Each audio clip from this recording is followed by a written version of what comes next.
internal auditor. All right. Yours is one infraction. And your one infraction is construction of a fence wall around DC's bungalow. How far is it?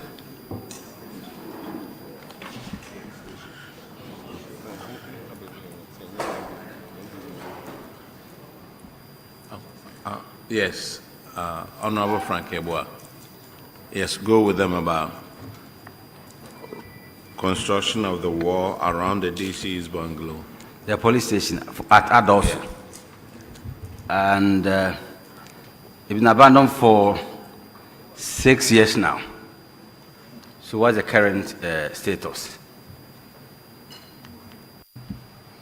Thank you, Honorable Chair.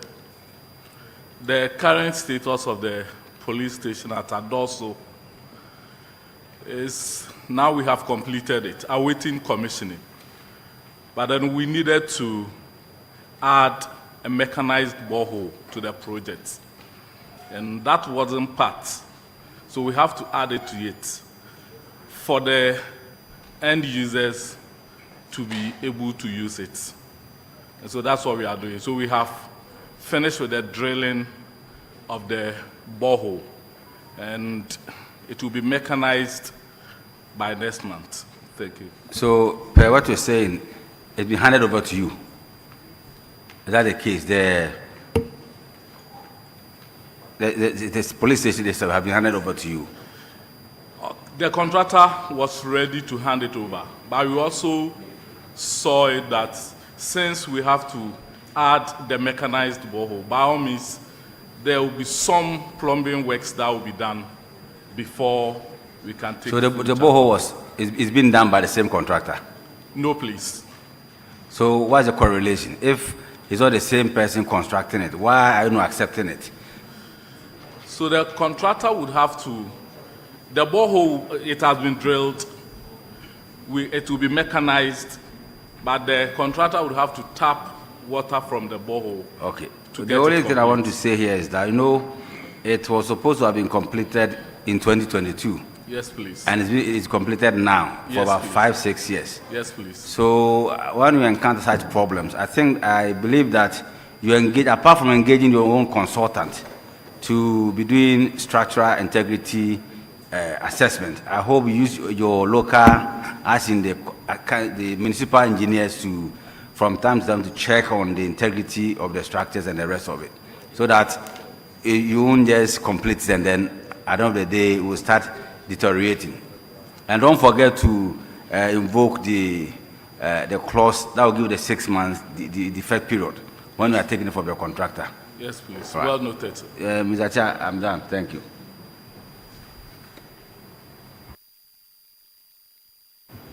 Are you done, sir? So when are they going to complete it?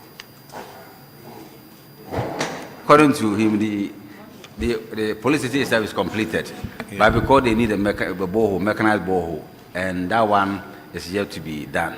And if he didn't say this, but the good thing for them not to have accepted the project for the contractor is that they have to use it within 6 months to see whether there will be problems or not. So if they accept it now and they are not done with the borehole, they can't use it.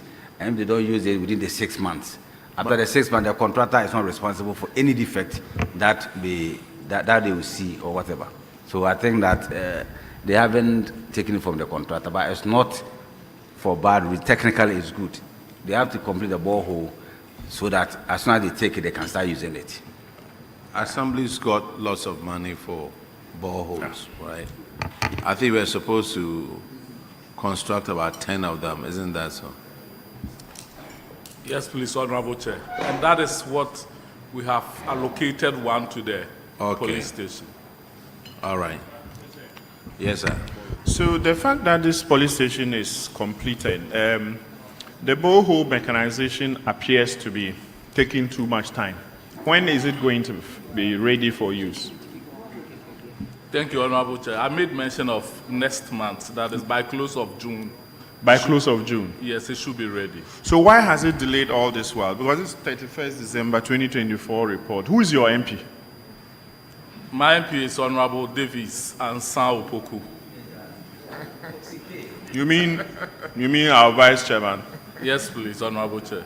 Is he the reason why this delay has occasioned? No, please. Okay.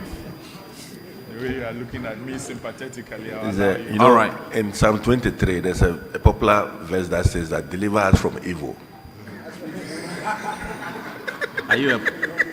Are you now a pastor? Kwawu Afram Plain, sir, you are discharged. Kwawu? Hey, yours was Kwawu South. Oh, it's different from the Afram Plain South. Oh, me and see your Kwawu Nyo, and some in for a bombing. Me for a bombing. Obama for the DVR. Minka near also. Okay, Kwawu South, you are discharged. Thank you, Honorable Chair. And now let's go to our west.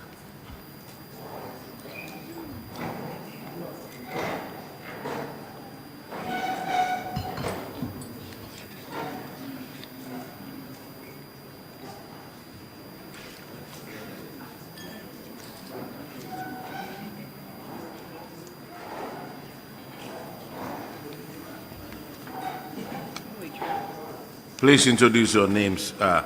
Introduce yourself to the committee. My name is Amo Johnson Anom, District Chief Executive at Tiwa West. Honorable Chair, my name is Shakil Mahmood Badao, District Coordinating Director. My name is Emmanuel Kwabna, Works Department, Itiwa West, Assistant Engineer. Okay, your first infraction is on paragraph 309. I'll turn your mic off, please. It's paragraph 309. Oh, sorry.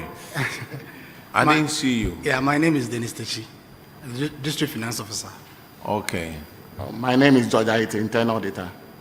internal auditor. Okay. Your first infraction is on paragraph 309, and Honorable Frank Yeboah will handle that one. Thank you, Mr. Chair. Tiwa West, you're welcome. You started the construction of a chip compound in 2020, and at the time of the audit, you hadn't completed it. What is the status now? Thank you, Honorable Chair. Honorable Chair, the project is completed now. Completed as in how? Completed, we are yet to do the technical handing over, which we have scheduled next week to do with the contractor. So you haven't taken over from the contractor? You haven't taken over from the contractor yet? Not yet, Honorable Chair. So as soon as you take over next week, it means that you can start using it. Is that the case? Exactly, Honorable Chair. You have electricity, water, everything. Water is there. We've drilled a borehole there. Electricity, we will be getting the meter to this week. That is what is outstanding, but connection has been done. Now take your time. So you don't have electricity? Sorry, Honorable Chair, we have done the connection, Okay. extended the electricity to the facility. So What is left? how soon can you get the electricity onto the building? Honorable Chair, we are hoping by the close of next week that will also be done. Don't forget that as soon as you take over from the contractor, defect liability period starts. And it's very important. And just for 6 months, you need to use the building before you can detect any defect. So be guided. Thank you, Honorable Chair. Thank you. Mr. Chair, I'm done. Just one infraction. Then, Chair, with respect. You said the project is completed. But once you've not taken delivery of the project, how do you term that as completed? Do you have light? You said you've done connection, but you've not drawn light, connected light to the project side, have you? Honorable Chair, I said that the electricity has been extended. What we need now is meter, which you already applied for from ECG to get a meter to the facility. And we've drilled the borehole too, and it's mechanized and connected to the facility. And the contractor has written to us, informing us that he's done with the project and we have to take over from the project. You have a copy of the letter the contractor wrote to you? Honorable Chair, not with me here, but we can furnish the committee if the need be. So how do you determine that? How do we determine that the contractor wrote to you? Because this is a project that you know, that you are coming to defend that it's completed. Because immediately he asked, he said it's completed. That's why he asked you that immediately you take delivery of it, the liability then starts. So you're only telling us, and you see, you are giving us assurances of, by next week, by a week today, it will be done. Because you probably know that next week you will not be at your side to verify those. Honorable Chair, please, thank you very much. But we have pictures to show that the project is completed, Honorable Chair. You have pictures? Yes, please. You brought the pictures? Yes, please. You see the interesting thing? You have the pictures, but you don't have the letter. Would pictures indicate that indeed is completed? The letter that the contractor who is in charge of the project has given to you indicating that he is done, that you could not carry. But you were able to carry pictures to indicate that it's completed. And you have given us next week that by next week it will be done. Honorable Chair, well noted. Maybe it's an oversight. Next time, please. Let me ask, is a chip compound? Yes, please. My colleague asked that once you take delivery, you are going to operationalize that, and he said yes. That would require you having staff in those chip compound. Do you have any indication when staff will be posted to those areas? Honorable Chair, they have staff over there. They are using makeshift building. So it is a matter of moving them to the facility for them to kickstart work from the facility, Honorable Chair. Yes, sir. The next infraction is on paragraph 279. Honorable Akwesi Kwenedu will ask that one. And it's for Etua West. Chairman, thank you very much. How many revenue collectors do you have? Honorable, we have 10 collectors, 4 permanent. I think. Then we have 6 commission collectors assisting them. You have 6 commission collectors. 6 commission collectors assisting them. And 2 of them, by the salaries that you pay to them and the amount of revenue that they collected, there was a shortfall of 54,000 Ghana cedis. Are they still with the assembly? They are still with the assembly, sir. Honorable Chair. And how do you manage these collectors for them to be able to be paid an amount over and above how much they collect? Honorable Chair, we do set targets for them. But one thing is, aside their collection of revenue, which is the principal duty that they are supposed to do, some of them are assigned other duties. For instance, the 2 that are cited, the revenue superintendent there, he was assigned the supervisory role over some of the revenue commission collectors.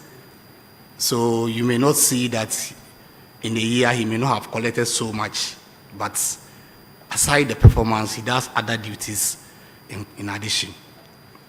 You have 6 revenue Commission collectors, and the 2 are supervisors over the 6. The 2 are, no, there's one in there. There are 2 collectors who are cited as having not been able to collect. And I was citing one of them that he's giving other supervisory role. But if you check what we brought to the auditors, 2025, their performance improved. Improved how?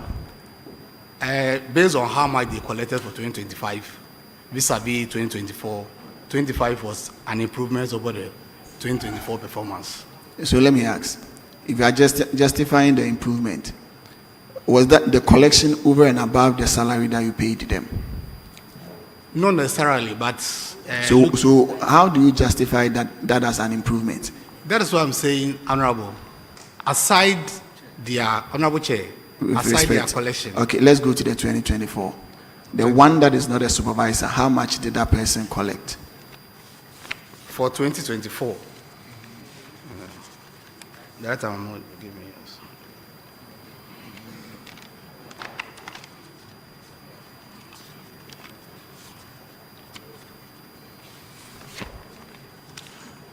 Okay, so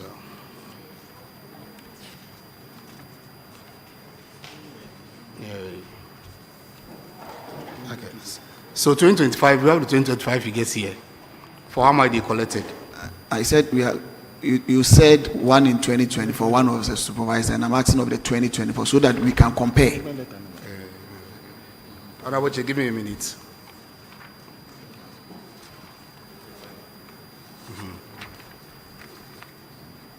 Okay, so for 2024, the one who is the supervisor collected 16,505 Ghana cedis.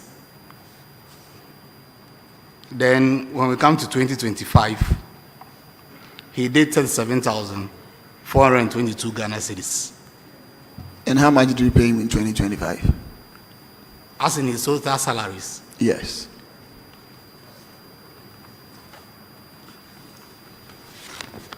Okay, so his total salary in 2025 is 61,466 Ghana cedis, 33 pesos. So he was paid twice as much as he collected.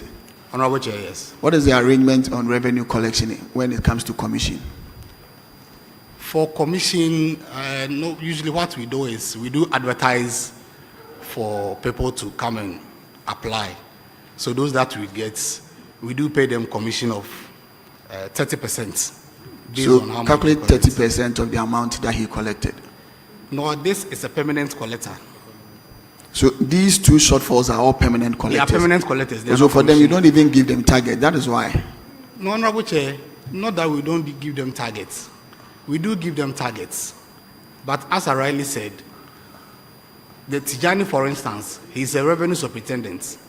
Aside the collection of revenue, he's also given other supervisory role to do. So the one that was not given supervisory, what is the collection that the person made? So for her collection, in 2024, she did 252 Ghana cedis.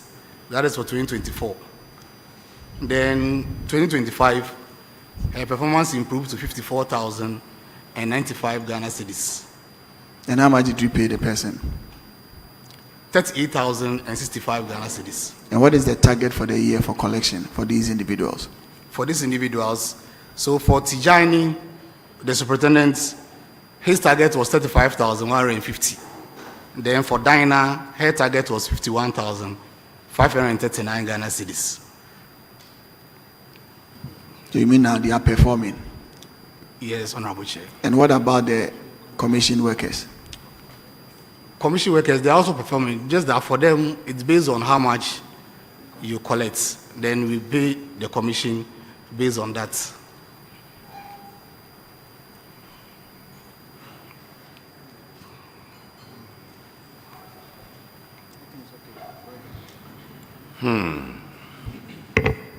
It's well West, you have another infraction on paragraph 317. Honorable Ernest Nim will handle that one. Thank you, Chairman. At Iwa West, this infraction has to do with completed projects not in use. So the auditors revealed that the MP for the area initiated the construction of an office accommodation for the NHIA office on February 9, 2023, and was completed in June 2024, but had not been put to use. What have you done about this project to date? Thank you, Madam Chair. The project is now in use. Sir, just let me correct you. I'm the chairperson, and I'm not Madam Chair. Don't make that mistake. Honorable Chair, I'm sorry. Thank you. The project had been commissioned and is in use now by Health Insurance. When was this project commissioned? October 2025. Auditors, can you confirm if this project has been commissioned and is being put to use?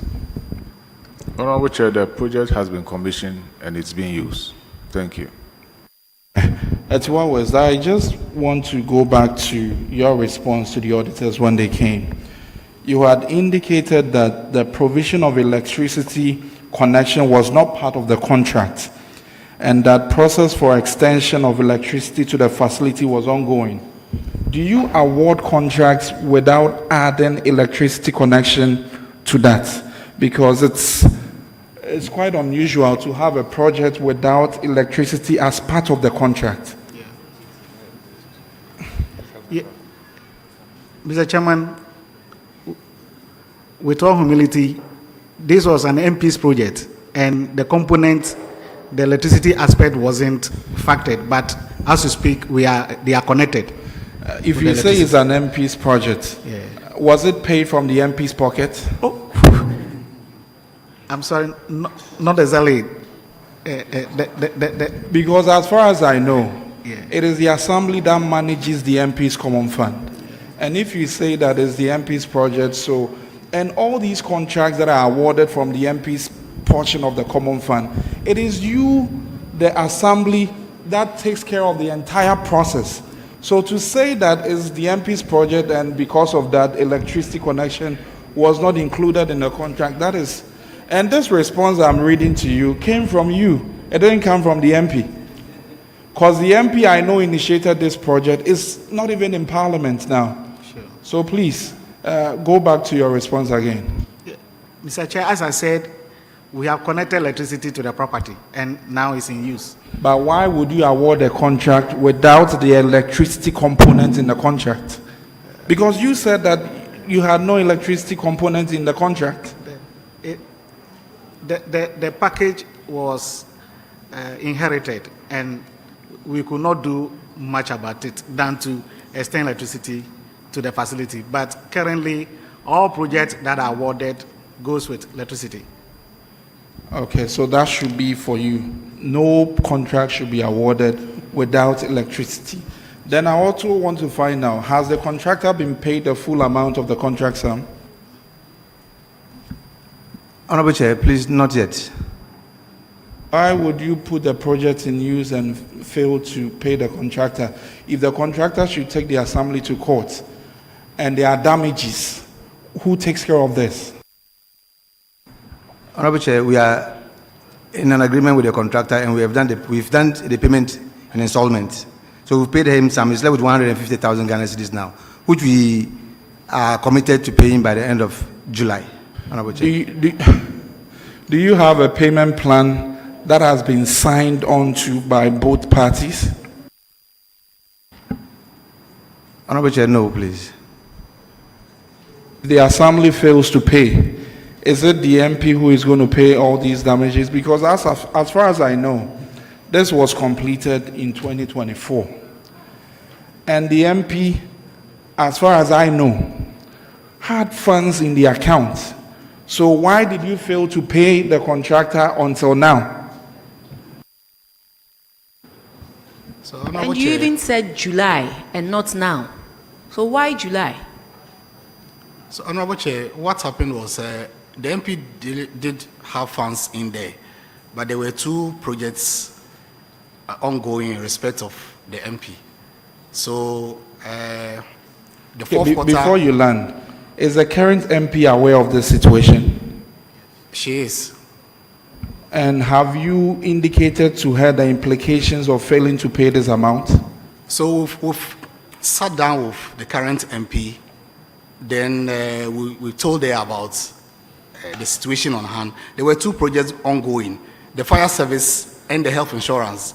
So when the outgoing MP was going, the letter that came was we should use his fourth quarter release to pay for fire service. That was also ongoing. So we are left with 150,000 to pay for the health insurance now. We've sat down with the current MP, and she has agreed that we should pay. Okay, let me ask this final question. Who commissioned this project? Was it the MP or the Assembly that commissioned the project? What happened was because... I asked a direct question. This Who one, commissioned you are the not the project? finance person to answer. It is the DC or the coordinating director. This So is who not about money. commissioned- who It's policy. commissioned- Yes. And policy will have to come from the head. Who commissioned this project? Was it the MP or the Assembly? Honorable Chair, it was the Assembly in consultation with the MP. You are giving us two different answers. Was it the MP? Because this was an MP's project, and we have an outstanding which is owed to the contractor. And the Assembly goes ahead to commission a project which is for the MP, and you still expect the MP to pay the difference. That is where I'm coming from. So was the MP informed of the commissioning of this said project? Yes, Honorable Chair, she was duly informed. Was she present during the commissioning? And consented to the commission date. But unfortunately, during that period, she has traveled with the President of the Republic outside the country. Okay. I am also This- an MP. And for a project... Bro, with respect, you said she had traveled with the president. That was the information MP conveyed to us, Mr. Chair. Okay, I just want to be sure of this. A project that belongs to an MP and is being done by the MP, it's part of the common fund. Commissioning date should be the MP's decision. It is not the assembly that decides on the date to commission. And you will not tell me that for the entire period of October, this MP was outside the country.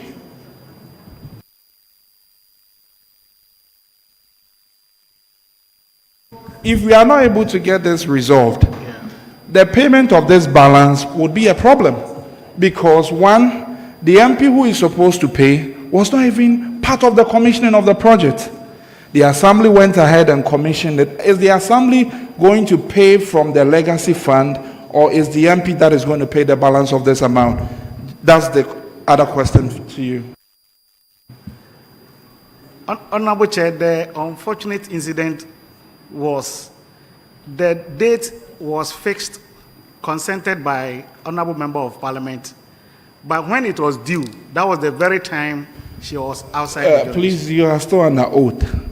And Yes. you are confirming here that the MP had agreed to the commissioning date. For me, if I had agreed to a commissioning date and something official had happened, it's just for you to reschedule. Because this is just a project that had been left unused for almost a year. The auditors came in 2025, April, March, May, and asked that you put this project to use. Then you now decide to put it to use in October when the MP is outside the country. This is... Let me remind you that you are live on parliamentary TV, you are live on Facebook, you are live on TV3, you are GTV. You see, so you are live all over the country. They are watching you. And when you go back, try and find all the messages coming up. The whole country is watching you. When you didn't have, when there was no electricity, oh, that one is the MP who should pay. So then the MP comes to pay, or he pays. No, you've done the electricity without the MP. Who, you haven't paid it. Have you paid? Have you paid the electricity?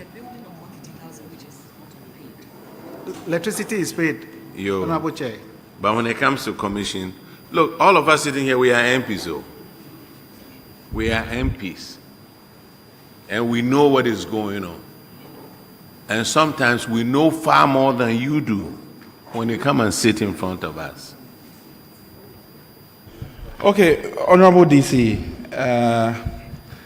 now you have assured the committee that the balance of 150,000 will be paid by July.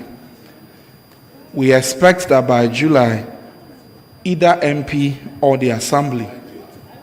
I want to know why July. Honorable, the challenge we faced was that we realized when I got there and wanted to do the payment, we realized that it was not even captured under the legacy project for payment. So I spoke to the budget officer, I said it was an oversight. So thankfully I said that the mid-year review will capture it under legacy. This is MP's project. Yes. And you are telling us that it was not captured as a legacy project. Yes. And so because of that, you refused to pay. Previously, the MP had encumbered funds to start this project. And we all know that such projects are multi-year projects. And so whether it was captured as legacy or not, this is a project the MP had embarked on and ought to have been paid. You've gone ahead to commission the project and you haven't paid. See, the Assembly, this is not proper. This is not proper. Usually when there's a change in the MPs, you try to do all kinds of things. You try to do all kinds of things. You want to take the money from the MP's common fund, yet you don't want the MP to be present when you are commissioning the project. You want to tell us that, yes, you knew it was an MP's project, but yet still you did not capture under legacy project, so the whole year you did not pay. Just listen to yourself. This is not proper. You are my neighbor. Don't do this. Okay, thank you, Madam Chair. Well noted. Quick one. This payment plan agreement you alluded to, was it the MP that agreed to this payment plan or the Assembly? Because it is the MP who will give authorization for any payment to go out for the account. So was it the MP that gave that commitment that she is going to pay by the end of July, or it is the DCE who gave that commitment? We just want to know. Honorable Chair, please, I engage the Honorable MP on the payment issue. And she even requested that I write officially to her to give approval for us to do the payment. You see where the problem lies? Now she is asking for an instruction, a letter from you, a request. When is her project? She is the one who is supposed to lead in making all these commitments. But then, because of the anomaly and your refusal to get her to commission her own project, now she has other priorities that she wants to work with these funds.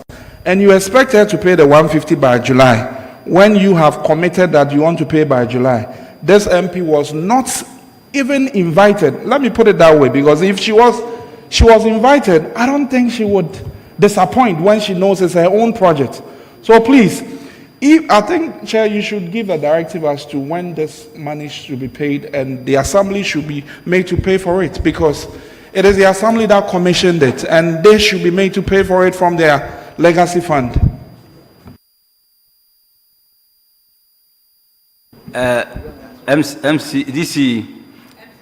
DC or MC, and the coordinating director. I think that you said the project has been commissioned, meaning that we've taken over completely. And you also said that during the commissioning, the Assembly did the commissioning. The MP was not there. I'm seeing that the project belongs to the National Health Insurance Scheme. So, are you using the facility now? Honorable Chair, as I indicated earlier, it is in use. If you say it's in use, what do you mean? The NHIA staff... They are there. Let me remind you that I've taken an oath before you answer that question. Are you saying that you did not invite the National Health Insurance Authority to come to help you with the commissioning? And you want to say that they've brought staff to use the facility now? Is that the case? There was a makeshift occupation by the Health Insurance Authority in the district already. So when the project was commissioned, they were moved in. And you didn't find it necessary to invite the National Insurance, the Insurance Authority to come and help you during the commissioning? Honorable Chair, they were there.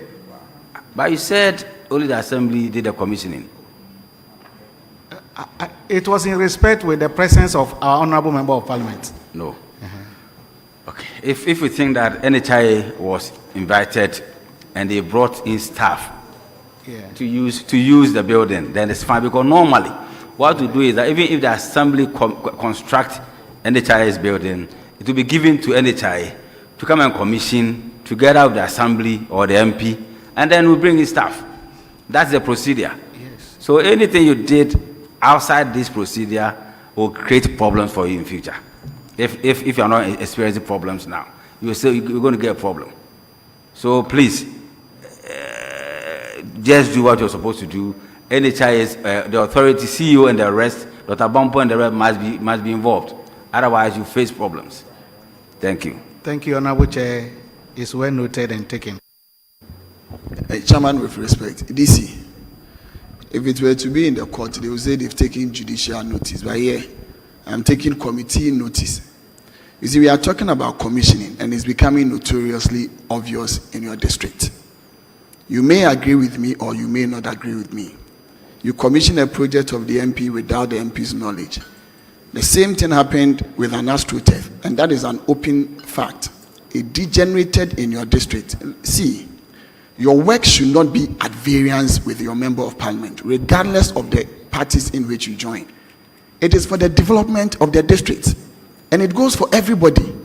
We should not necessarily see ourselves as being enemies or antagonizing ourselves when it comes to development. Because once you do that, you create a problem for yourself and for your district.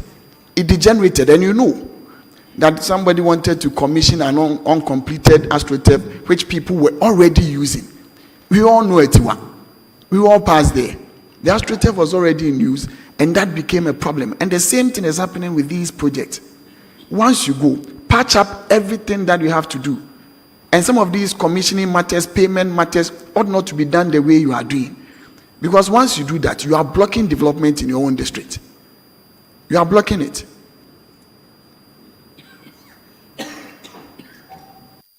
Honorable Chair, thank you for the counsel. It's well noted.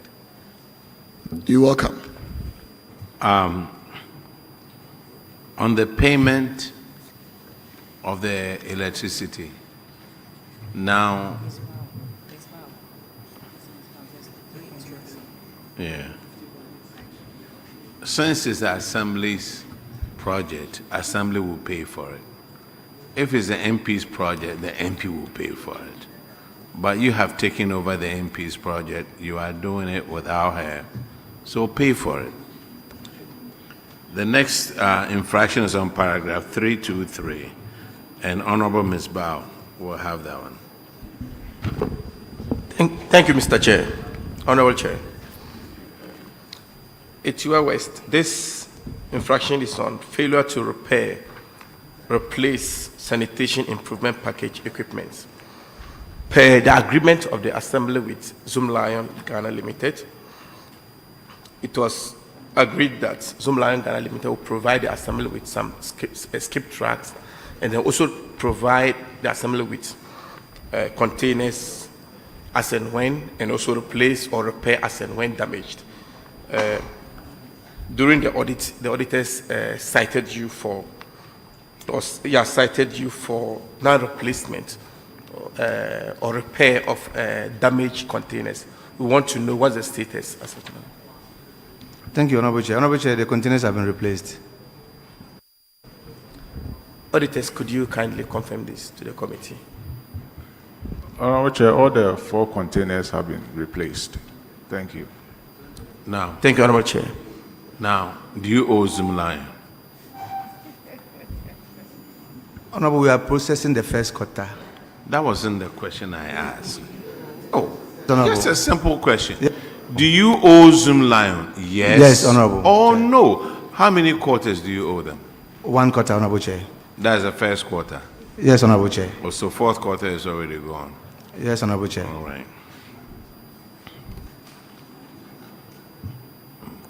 Hey, 2 hours.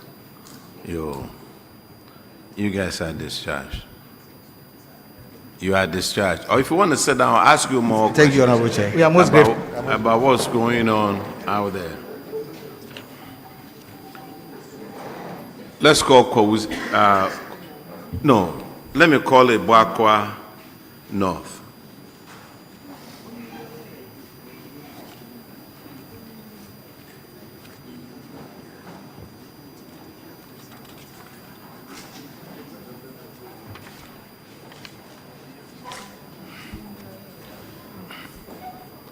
Introduce yourself to the committee, please.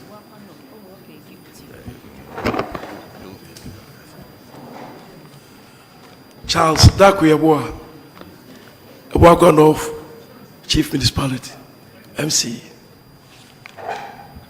Emil Deria Achu, the Coordinating Director.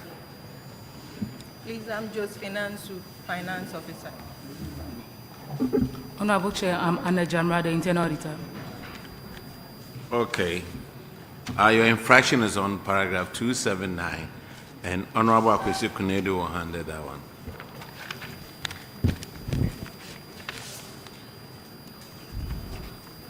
North, you are also paying your revenue collectors more than they collect. And for you, 4 collectors, are they also all permanent collectors? Thank you. Honorable Chair, the 4 collectors that were cited by then, 2 of them are now on retirement. It's only one that is actively working in the service. The other one, the one lady too, is down by stroke. Have you replaced the 3 individuals?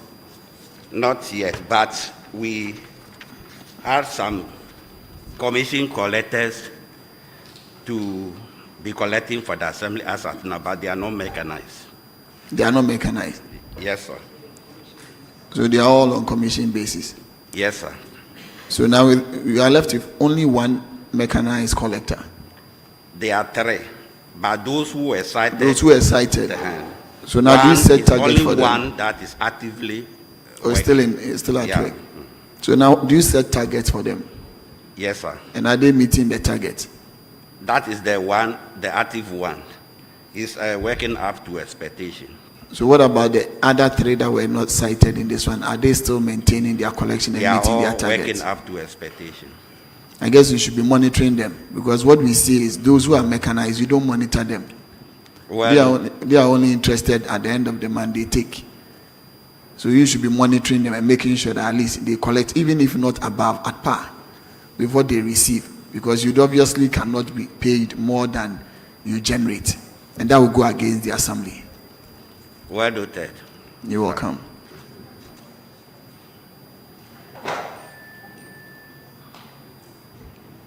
All right, Ebuakwa North, you are discharged. Let's call Kowu West. Kowu West.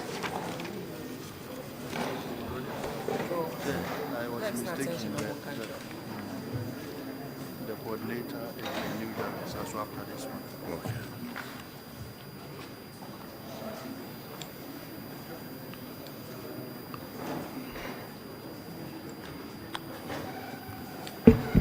Introduce yourself to the committee. Tamimu Haledu, Municipal Chief Executive, West Nkoko. First Officer Tigler, Finance Officer.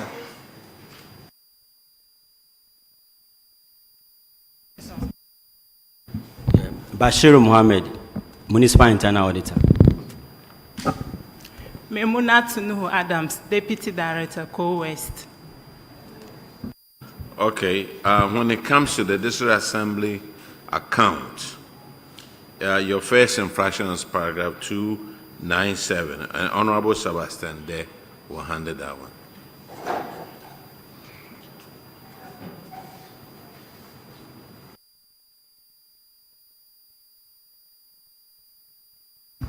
Thank you, Chair. Kowu West Municipal Assembly. Your case falls under tax irregularity, and you fail to deduct withholding tax on payments you made for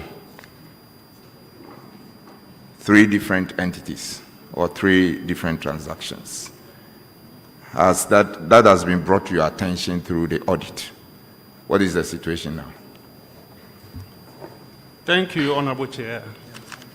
So far, the amounts involved have been paid to GRA, and the receipts also submitted to the external audit team. Okay. But what caused the failure? Thank you, Honorable Chair. Actually, the transactions involved were more than 3. There were small-scale businesses that we were dealing with, and they fall under the VAT threshold as at that time. And most of the transactions, the 3% withholding taxes that were involved were very small, and most of them were less than 100 Ghana cedis. So because of that, we could not deduct the tax. But later, when they came to audit and the advisors, quickly we got in touch with the payees and we were able to refund the money, and that was paid to GRA. So have you put in place the necessary measures to ensure that this omission does not occur in the future? Thank you, Honorable Chair. So henceforth, what we did was that we tried to engage those small-scale businesses as much as possible.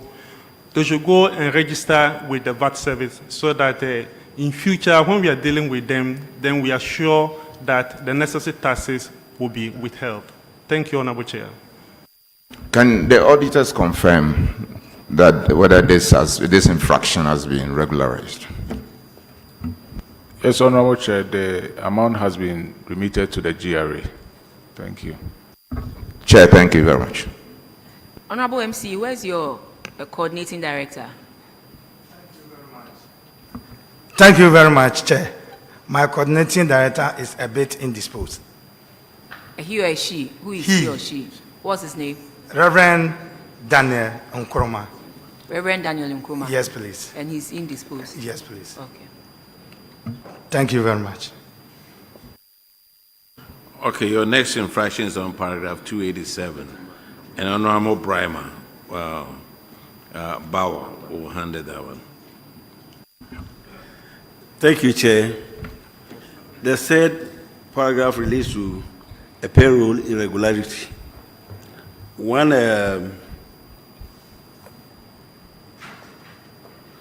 Mr.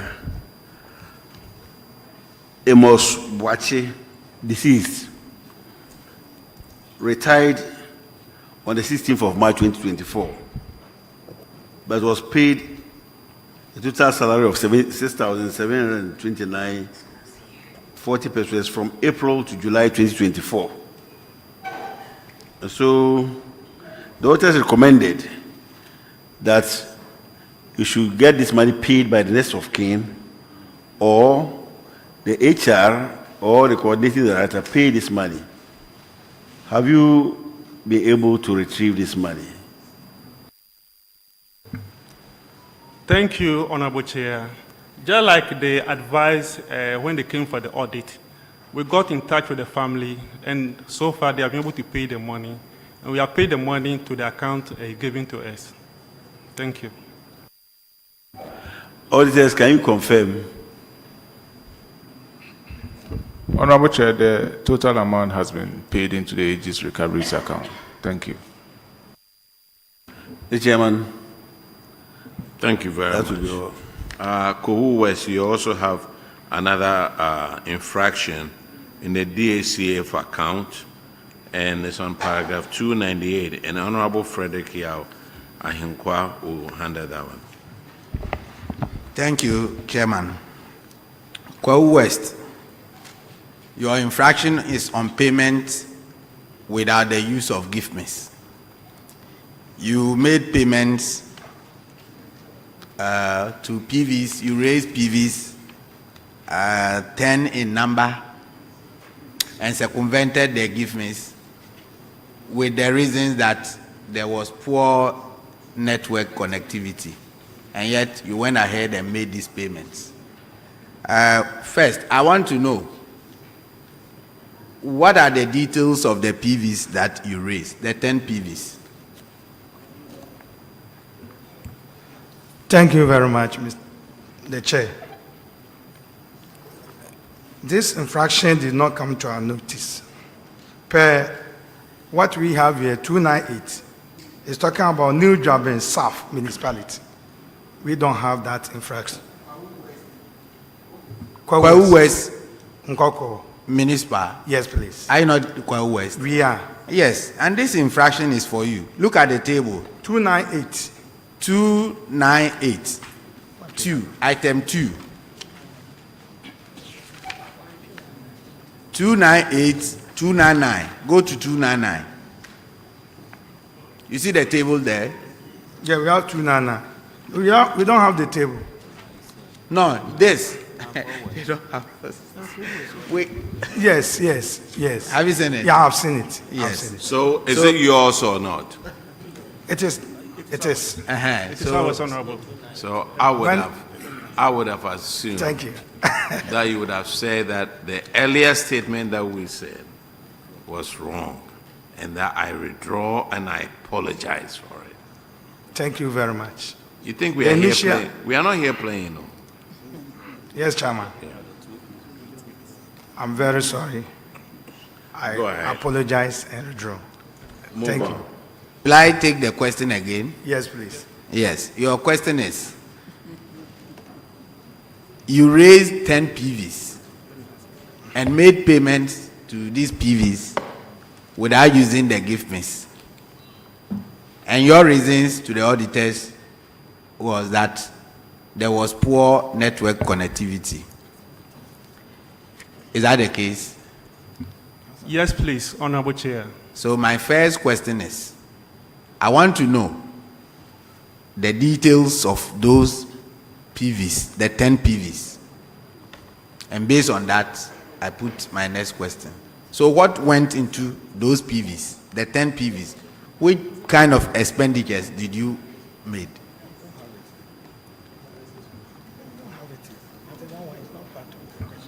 Honorable Chair, please, I just plead for some short time to refer to that document. Thank you. Please kindly check on your documents. But Honorable MC, I want to find out from you, has the network situation improved at your assembly? The network situation. Honorable Chair, up to date, it's still the same problem. Well, the you see, network is not very good. When we complain about network connectivity issues, we are not allowed to do so, especially on this committee. Sometimes it's a bit worrying. And these challenges, I mean, it's not at the doorsteps of a particular government. It's not at the doorsteps of a particular government. And so the network improvement must be taken serious. The Ministry of Communication must take network improvement serious.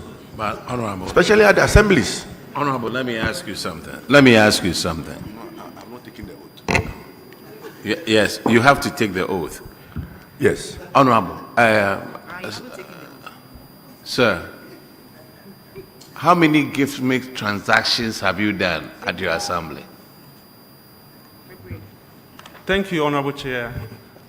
For now, there are so many that I cannot Okay, manage so that. it was 10 that you didn't do it through Give Mix. Isn't that so?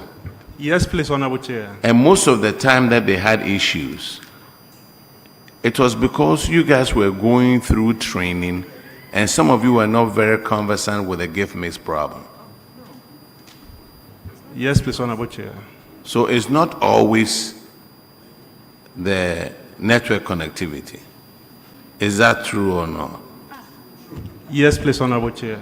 You said true. Yes. So thank you. I mean, and like I say, I mean, and I agree with the chair that network connectivity issues does not happen, let's say, for a particular place 24/7, there's no network. But the challenge is fluctuation of it. I mean, the network comes on tomorrow, the network is not there, and all of that. And it happens. We've gone around the country, many assemblies are complaining about network connectivity issues. You understand? So we are not blaming you, but it behoves on the Ministry of Communication to improve upon the network connectivity in our country so that infractions like this will never happen again. Thank you, Honorable Chair. Abanala. You are right, please. Thank Honorable MC, you can't stop laughing, eh?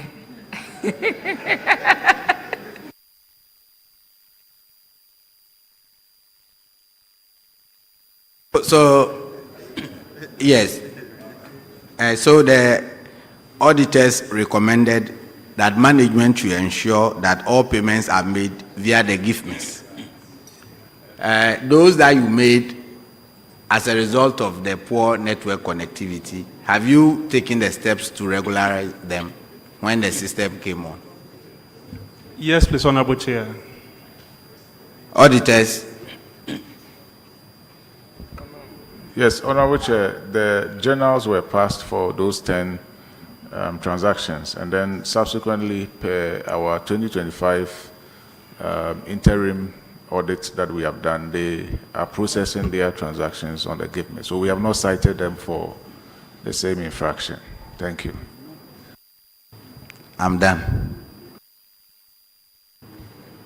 All right. This is Kwawu West, right? You are Yes, Honorable discharged. Chair. Thank you very You much, are Honorable Chair. discharged. Now let's call. Thank you, Chairman. Let's call New Joabin South.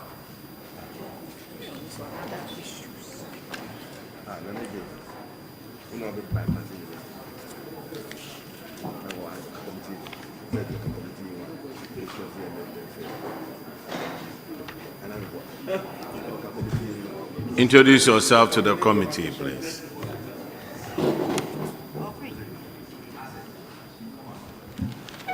I am Ransford Osubuache, Municipal Chief Executive for New Joabin South. I am Muntala Lassa, Municipal Finance Officer, New Joabin South. Gideon Mensa Kumashi, Internal Auditor. Godson Isiama Deputy Director. Chair, let me admit that I have known Mr. Mutala Al-Hassan for a very long time. Right from 2013, he was my district finance officer. Wow. And he really supported me to keep to the law. And so I'm happy he's been elevated to the municipal finance officer at the New Joabin South. I need to declare that I know him. Thank you, Honorable. Then, Madam, you can't ask him any questions. I'm not asking any questions. Your infraction is on paragraph 298 of the DACF account, and Honorable Frederick Yao Ahinkwa will ask you the question. Ahinkwa. Thank you, Chairman. New Joabin South, your infraction is the same as that of your colleagues who just left. Payment without the use of the gift miss. Is that the same chorus answer? Poor network connectivity. Thank you, Honorable Chair. It's the same response. Okay. So you mean even in New Joabin South, OPK. the capital of Eastern Region, OPK. Koforidua, I'm coming. you have poor network connectivity. It's actually not consistent. It's not consistent. Yes, it So comes that's and what- goes. So yes. But That it is has the been problem. rectified now. That is the problem. Thank you. Oh, your vice chairman is speaking and you are interjecting. So you don't want me to talk? Please go ahead. I haven't said. Okay. So you experience intermittent poor connectivity. Yes, So Chairman. when the system improved, did you take steps to regularize what you have done? Yes, Chairman. Auditors. Yes, Honorable Chair, that is the case. Thank you. Okay, then we are done. You are done. Okay. So now you are doing the right thing, right? Yes, Honorable Chair. Okay. Go and sin no more. You are discharged. Thank you, Honorable Chair. Now let's call Kwawu East. They haven't finished. Oh, I'm sorry. New Joabin South. New Joabin South, please sit down. Failure to remit withheld taxes. You have other issues. Failure to remit And taxes. in the account, paragraph 297. 283, Honorable 297. 297. Yes, sir. Thank you, Chair.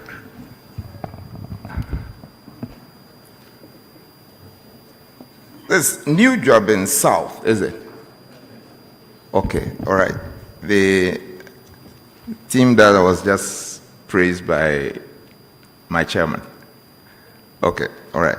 But they did some Not the team. I only mentioned, singled out the municipal finance officer whom for I doing worked with such a good work. Okay. at my place. Okay. Yes. Good. Well, And you see, it's reflective that in this report that we are considering, Etiwa East is not captured. So that goes to affirm the work that Alaji did at Etiwa East.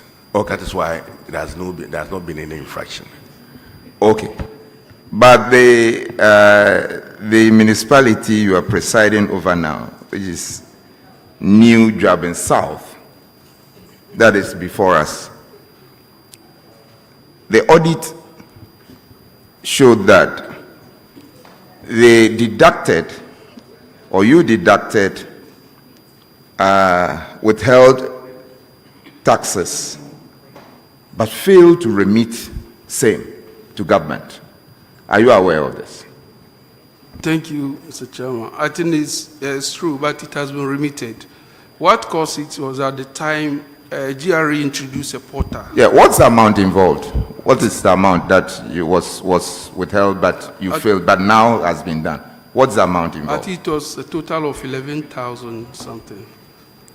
11,000 plus. Okay. What is the situation now? It has been rectified. We paid. I think GRA introduced a portal for payment. And at the time we were going to do the payment, we had a little challenge. But we contacted them and later we were able to pay. So we gave the payment PV to the auditors for confirmation. Thank you, Chair. Can you confirm that the work you've done, you've put in place the necessary measures that this will not reoccur in the future? Yeah, rightly so, Chairman. Chairman, okay. All right, you also have infractions on paragraph 283, and our Honorable OPK will hand it down. New Jabin South. The audit report says that an amount of 119,670.76 were paid to several entities without the use of the Give Me system. Are you able to tell us why that happened? Yeah, thank you, Honorable Chair. It's the same situation as the Please, previous what one. same situation, please? We are recording for the answer's sake. It's the network situation. So you still have network situation in No, New it has Jabin? been rectified now. It's been rectified now? Yes, please. All right, Thank you, okay. Chair. Thank you very much. New Jabin, sir, you are finally discharged. Now let's go. Thank you, Mr. Chairman. Kwawu East.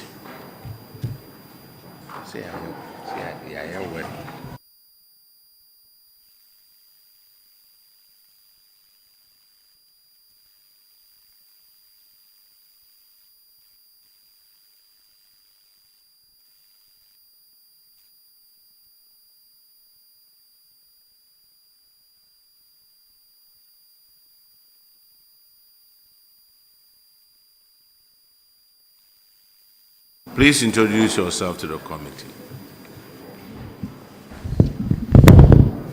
Thank you, Honorable Chair. I am Samuel Esamwa, DC. My name is Kojo Bojenfientri, DCD. My name is Joshua Vorodam, District Planning Officer. Mohamed Awal Issa, District Finance Officer. Stella Mensah, District Internal Auditor. Shaibu Audu, District Budget Analyst. Honorable MC, your face looks familiar. Were you the parliamentary candidate for your area? Yeah, several times. On three occasions. The face looks very familiar. On 3 occasions. And you know, I apply that rule a lot. So, okay. Okay. All right. Your first infraction is on paragraph 297 on the District Assembly accounts. And Honorable Akwesi Kwenedu will handle that. Kwawu East. You had 5 revenue collectors that you paid them in excess of 140,000. They collected 91,000 Ghana cedis, but you ended up paying them 140,000 over and above what they collected.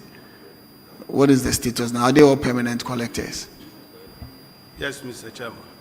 Are they all still with the assembly? They are still with the assembly. And how are they doing now? They are doing well. Their 2025 is much better. 2025, they got 134. 134. And you paid them how much? I actually didn't pick that figure. You say they are doing better. They happen to be GOG staff. I know they happen to be GOG staff. So they are not only collecting revenue, they also supervise some area councils. So they are doing very, very well as compared to 2024. All the 5 supervise other area councils. All the 5 supervise area councils. Yeah, they work as revenue collectors and also supervise 8 area councils. So they are doing All the 5. All the 5. They supervise us. They support the revenue collectors in those area councils to take more revenue. So aside these 5, how many other collectors do you have? We have in all 9 permanent and 6 commission collectors. 9 and 6. So we are doing 15. Yes, please. And out of the 15, 5 are supervisors. Yes, please. How? Because they are experienced. They have been there and... Don't you think if you have 15 people and 5 of them are supervisors, how do you find that? So that means one person supervises 2 individuals. Honorable Chair, I want to come in. The issue is that for the 5, about 3 of them are very old, nearing retirement. Some of them, maybe next year they will go on retirement. Others will be 2 years. So it looks as if the performance is not the best. They are very old, but they are permanent staff being paid from the government. So that is the issue. That's why MC, usually, if you say they are very old, and per laws, you need to be up to 60. So from the description you are giving us, they are more than 60 years old. no, the issue is that they are very old. Honorable Chair, So up to 60, you are still eligible to work. So that if you sit here and say they are very old, they are very old, meaning they are more than 60 years old. Sorry, Because you mentioned that they are on Honorable payroll. Chair, I didn't pick the words well. Let me say that they are quite old. Whether quite old or not, once they are not 60 years per our laws, they are not old and can work. So let's not use that as an excuse, unless they are 70 years, but then their ages have been backdated. Otherwise, once they are not yet 16, they are still on government payroll. They are not old and they are eligible to work. Thank you, Honorable Chair. So are you admitting that one can hear cry? Man can hear cry. But so for people who are nearing 60 years to be doing revenue collection, I mean, standing in this hot sun and collecting revenue for and on behalf of the assembly, doesn't this affect your efficiency? I mean, thank you very much. It's seriously affecting us. That is why we are using the commission correctors to support them. These days, it is not very easy to mechanize the commission correctors. So that's why we keep on engaging commission correctors to support these old ones. MC, is it MC or DC? DC. DC, you see, last parliament, Ministry of Local Governments was pushing to send all these revenue collectors onto your IGF for you to pay them. Now, if you were to pay them from the assembly, and you have 5 people making 231,000 cedis, and they bring in 91,000, how would you pay them from your IGF? They bring in 91, but you have to pay them 231. It's because you've allowed these collectors to be lazy for such a long time. Honorable Chair, they are not lazy, they are working. Myself, the budget officer, the coordinating director, we have joined a task force and we'll move with them from market to market when we are less busy. So there has been improvement in our, when you look at our previous collection in 2024, we could not achieve our target, but when we came to 2025, because of that effort, we have been able to at least got about 106% of our target. Chairman. Finance, are you the finance director? Yes. You see, you are reaffirming what the chairman said by the answer that you've given. You go with a task force. For what purpose do you therefore go with the task force? And at what cost does the task force spend when you go in connection with the revenue that you seem to have generated? Because they don't go for free. The task force is free. Myself coordinating You go in vehicles. You go with vehicles. Yeah, we go with. Do you fuel the vehicles? At least 400 cities a day will work. Do you fuel Yes, the vehicles? please. Yes, So please. it comes at a cost. Yes, please. And it's because you know that the amount that the revenue collectors are not bringing is not enough. That is why you want to go and reinforce the collection. Yes, please. So don't say that they are working and that the task force primarily sets aside and reaffirms the point that we are making. Yes, please. And Mr. secondly, for what experience that they've gained, that you intend saying that they are supervising the others. Yeah. For the very person that my Honorable DC said is very, very old and quite old, the person is going to supervise a commission worker. Yeah. How do you think that will go? The person obviously is not working. The person is exiting. And you say the person with experience is supervising. What exactly is the person supervising? At least you give them, they train them. They train them. Your justifications are many. They train them in what? Boss, I mean, you see, Chairman. What do Chairman, they train them in? If I should come in. this I want to- attempt at defending on the face of the records that we have here, I mean, it's not promising. And so if you say they are doing well, yes, maybe last year you've seen some marginal improvement, but you failed last year, and in this case you have failed.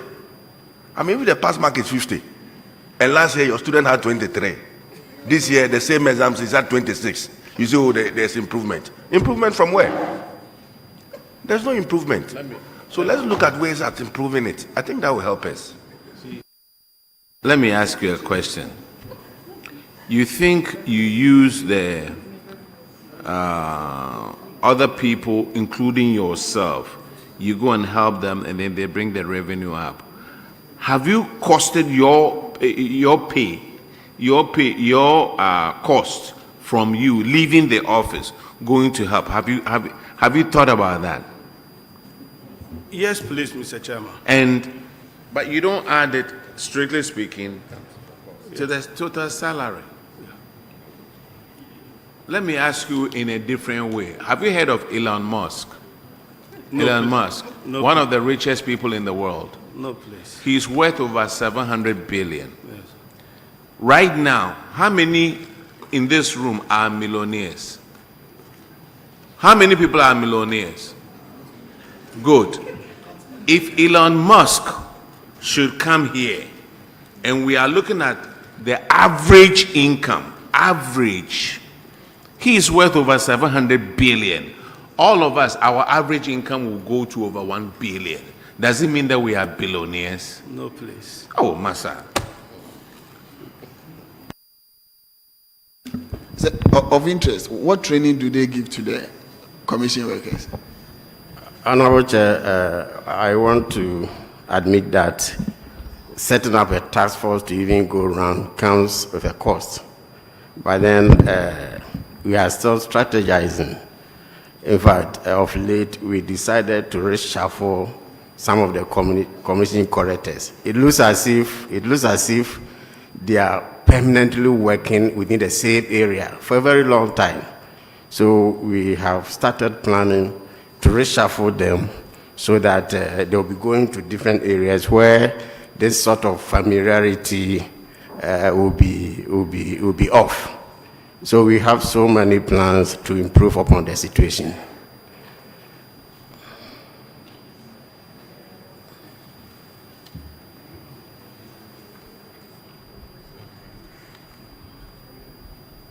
Your next infraction is on paragraph 274, and Honorable Yahweh Name will hand it out. Thank you, Chair. Quote East. This infraction has to do with uncollected revenue. And the auditors reviewed that you failed to ensure that 24 hotels and guest houses within the assembly paid their operating license fees and property rates for the past 5 years, totaling 805,405 Ghana cedis. That's a lot of money. Let me just find out, how many hotels and guest houses do you have within your assembly? 32, please. 32. Yes, please. And for 24 of them, out of the 32, what it means is that only 8 of them have been paying their property rates and other things. What have you done about it?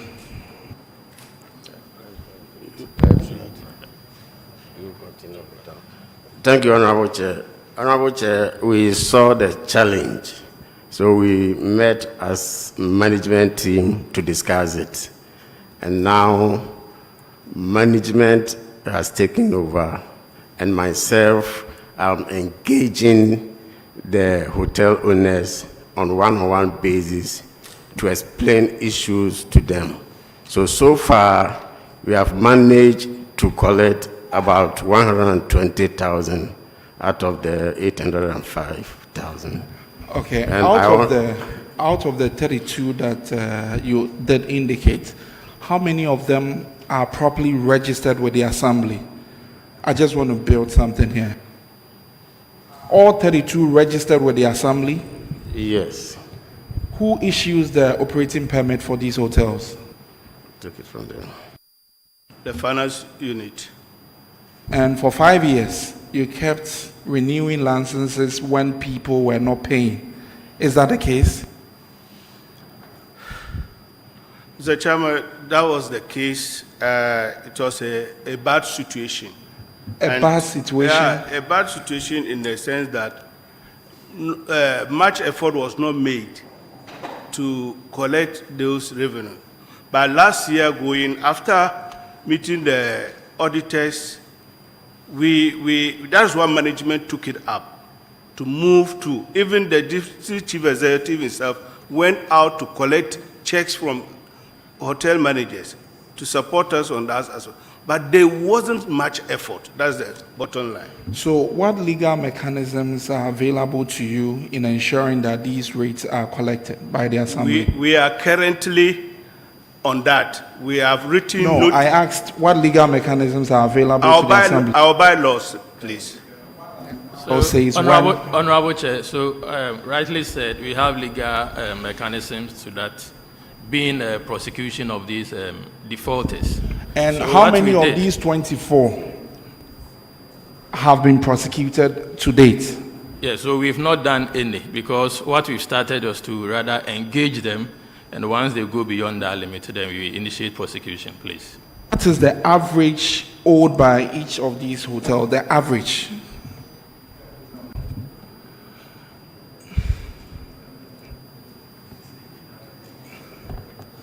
Chairman, I wouldn't have the figures here. So because you have not 24 all of hotels. them- Okay, so which not of all them? of them are hotels, Chairman. Okay.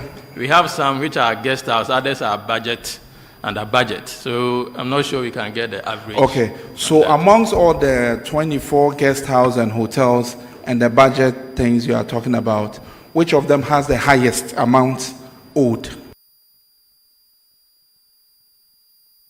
Honorable Chair, that's why I said we decided to start by engaging them. Myself, Honorable DC or MC, you have hotels, guest houses, and budget, whatever it is, that have owed the assembly for good 5 years. The assembly kept renewing the operating license for these hotels, and these hotels were taking monies from visitors and people. And for 5 consecutive years, you kept renewing it without taking your monies. So what were you doing then? Because if for 5 years somebody owes you personally and the person keeps coming back to you, would you still entertain the person? Honorable Chair, we saw it as a challenge. To be honest with Honorable Chair, all of us here are new in the assembly. So when we came in and we saw the problem, we decided to look at it. So to start with, we try to engage them, to explain issues to them, and it is yielding fruit. So far, we have succeeded in correcting about 120,000. And the Honorable promise is that DC, that is not the case. People owe you 805,000. For over 1 year, you have been able to collect only 120,000. Is Rock City not in your district?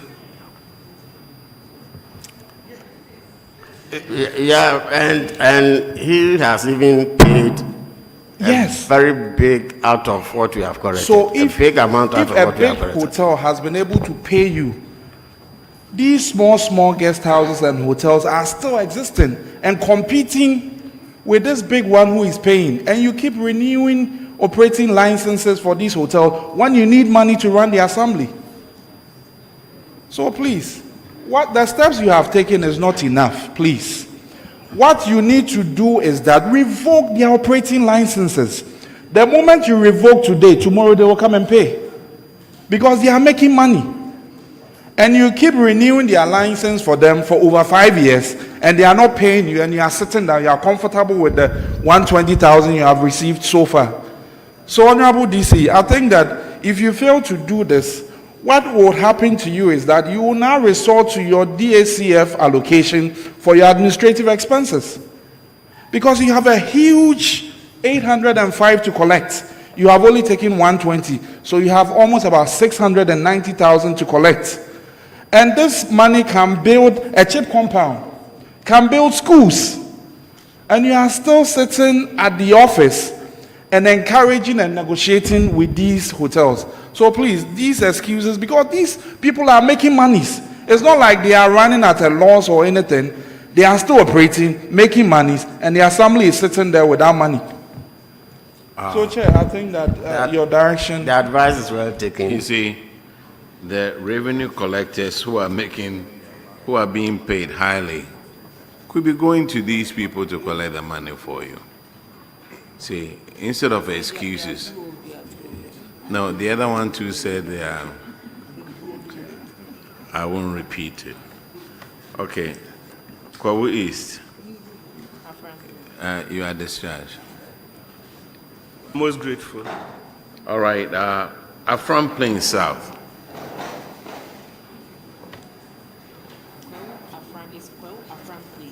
Yes. Kwawu Afram Plains.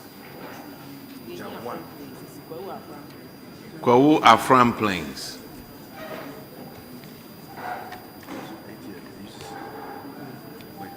Please introduce yourselves to the committee.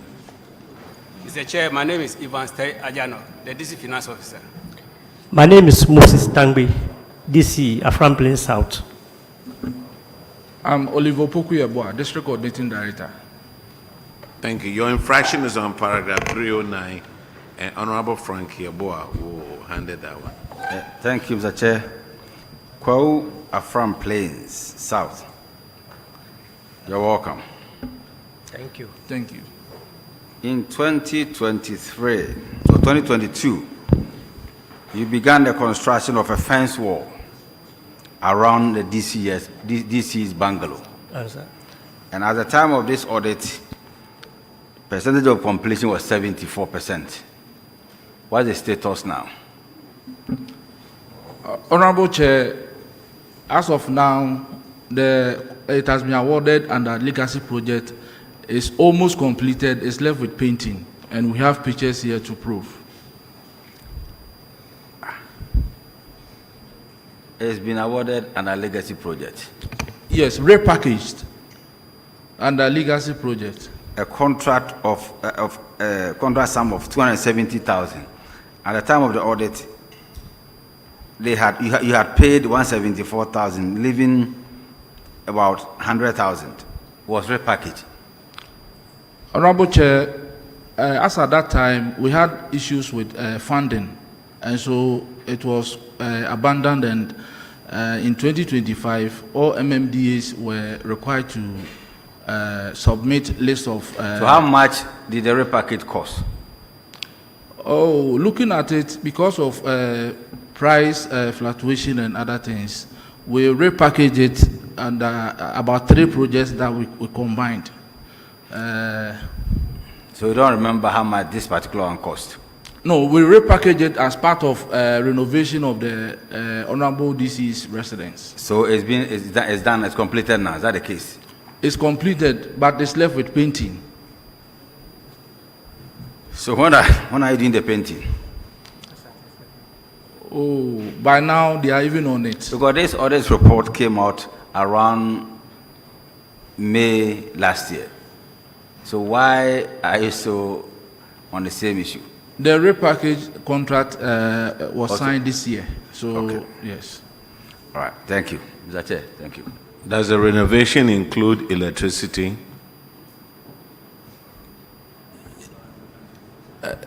Honorable Chair, it's the fence wall. So. Oh, it's a fence wall? Yes, please. Yo.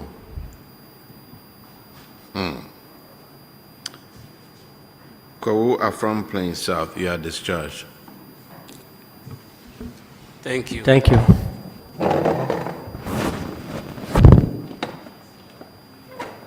Now let's call Suhum.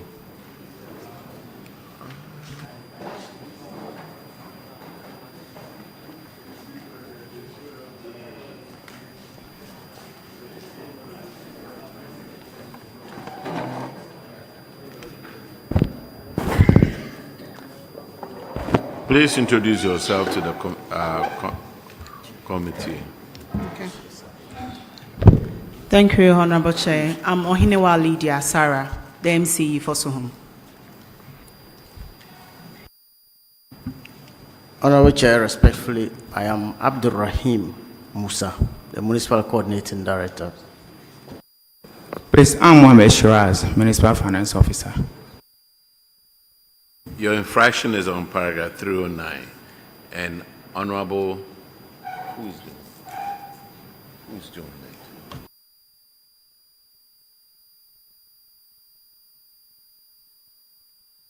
that?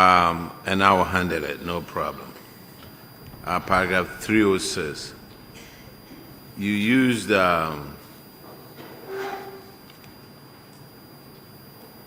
Suhum municipality, you used DACF fund of 6,000 Ghana cedis to support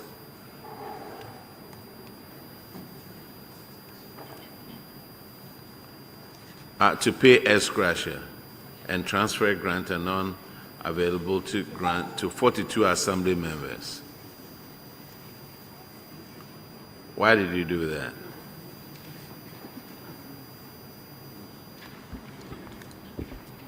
Respectfully, Mr. Chairman, the said funds have since been transferred from the IGF account back to the common fund account. Why? The question was, why did you do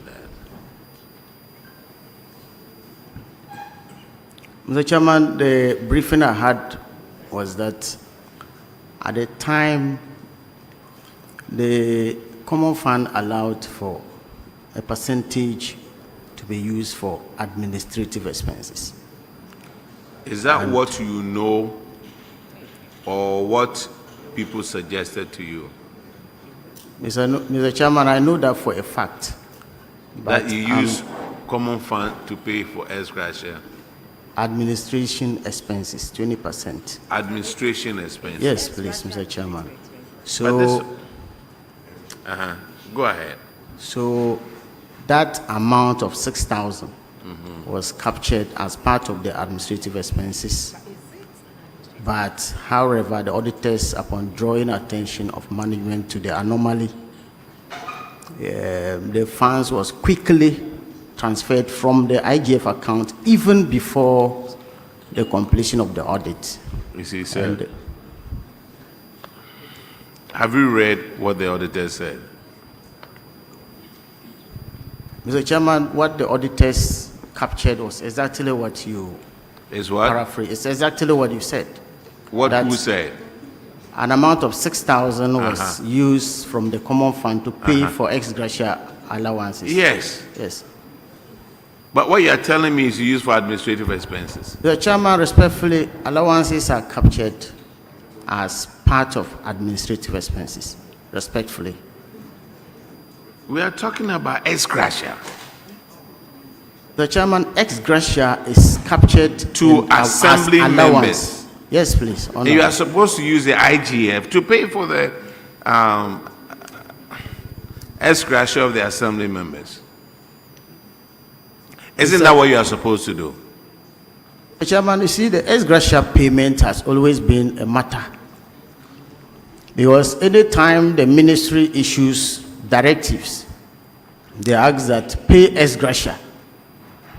Directive doesn't specify whether you should use IGF or. What's your common fund. position again, sir? I'm the coordinating director. Coordinating director. How long have you been a coordinating director? I think 10 years. 10 years? Yes, Mr. Chairman. And you use common fund to pay for ex gratia?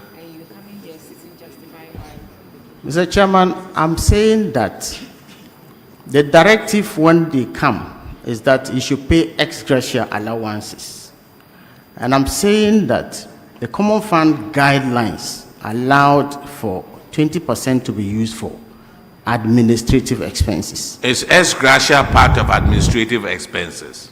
Mr. Chairman, it was captured as part of allowances which are classified as administrative expenses. Sir, you know what you are saying is not right.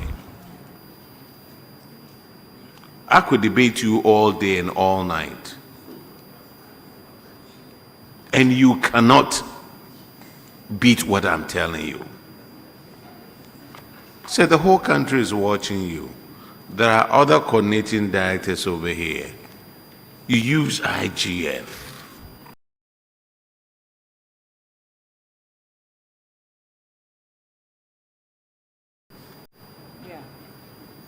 And you want to work your way somewhere where you claim that no.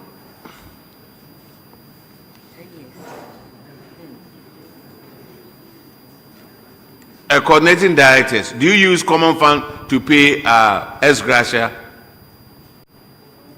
Hello? Or we don't have any coordinating director out there?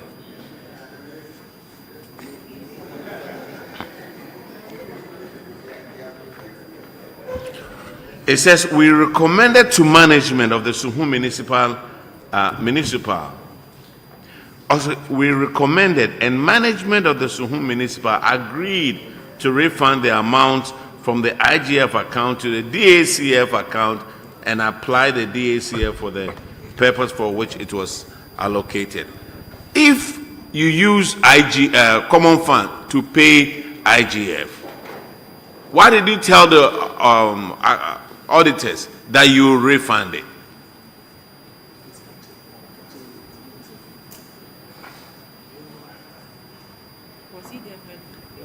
Has the money been refunded, sir?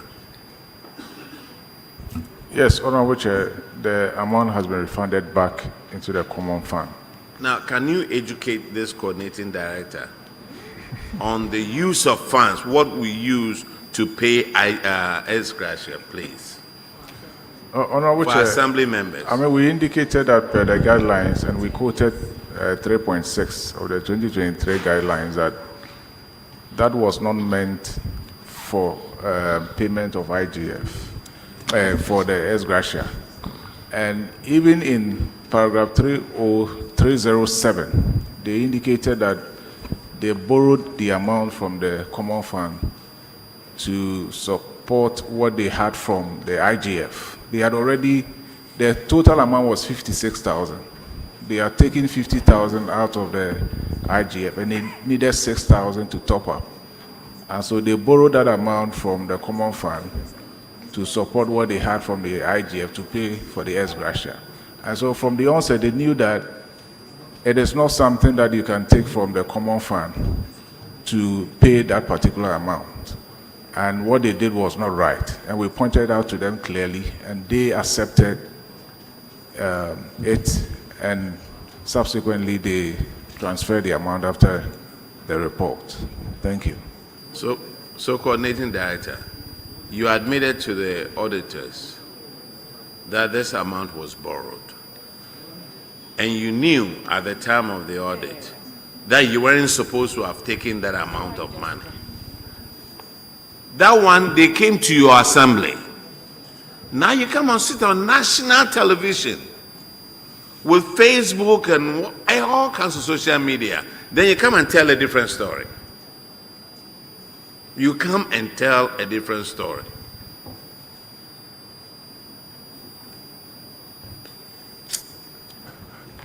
Yes, but so assembly members also take ex gratia. Yes. Coordinating directors, when they are leaving, they take ex gratia. No, please. You don't? No. Because for you, your salary comes on time. Is that the case? But what's the justification for an assembly member taking ex gratia? I just want to understand, not for any mischief purpose. Well, Honorable Chair.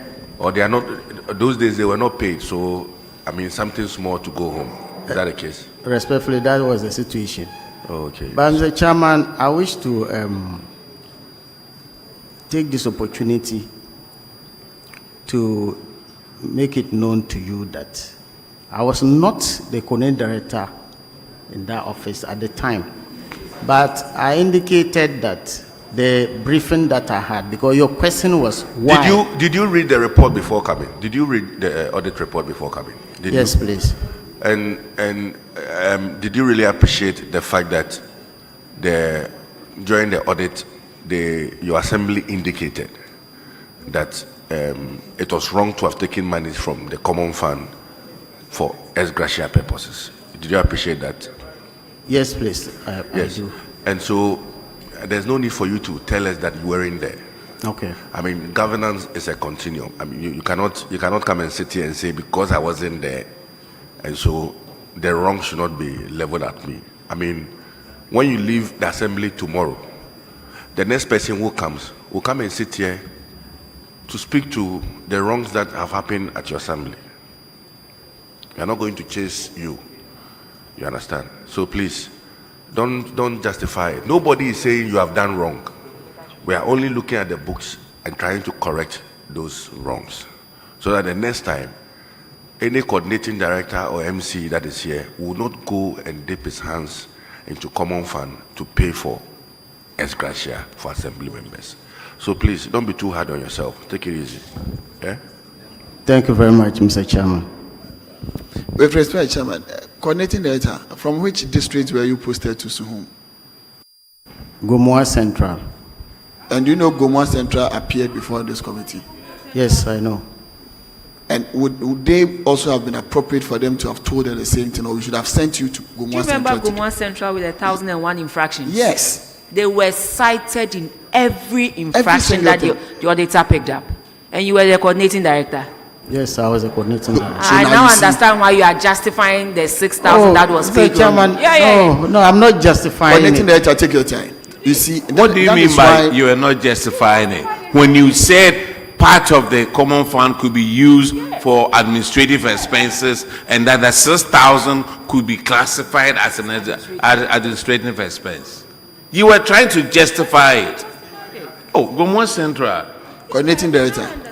You see, when my colleague, the vice chairman, came in, I thought you would have ended it there. That is why I asked you from where you came from. And you see the infractions that the coordinating director that went to replace you came to the committee to face. He did not say what you just said. Let us all take our time.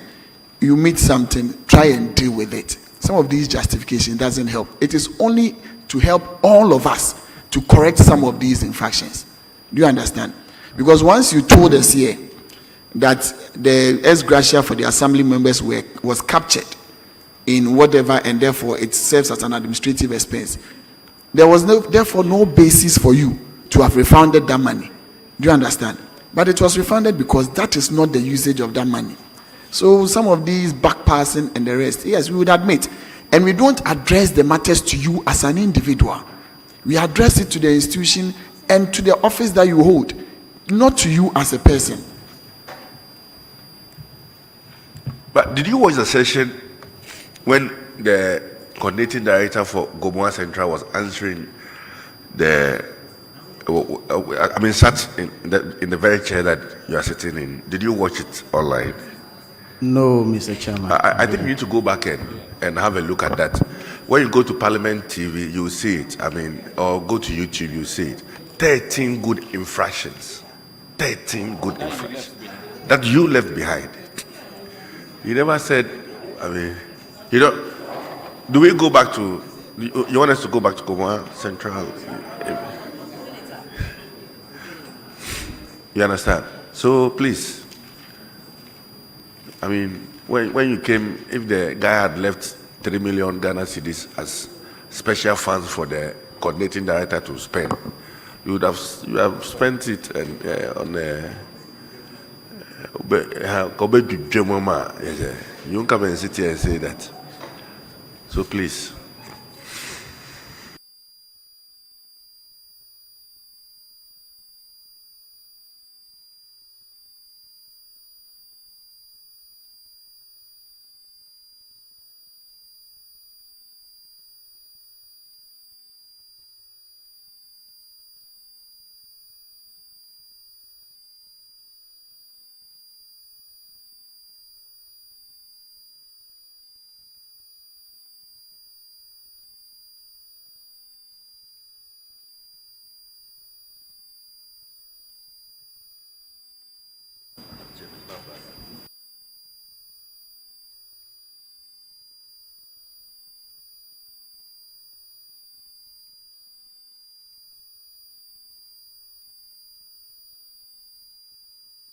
So whom you are discharged?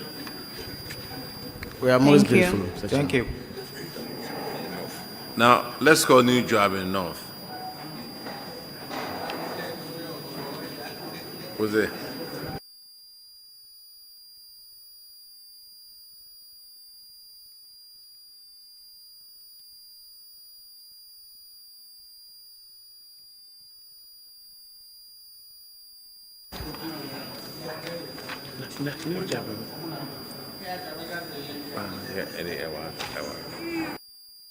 Please introduce yourself to the committee.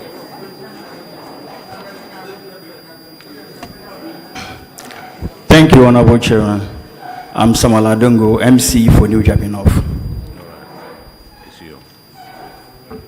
Honorable Chairman, I'm JK Entry, Jacob Kwame Entry, presiding member for New Jabinov. Presiding member. Honorable Chairman. This is the first time I'm seeing a presiding member join there. You must be a very powerful presiding member. Honorable Chairman, my name is Samuel Adubuaten, Head of Works. Yeah. Honorable Chair, my name is Omponkwaku Williams, Finance Officer. My name is Emmanuel. I'm an Acting Coordinating Director. Honorable Chair, my name is Gifty Mama, Internal Auditor. Honorable Chair, I'm also Joseph Kojo Ataba, Municipal Budget Analyst.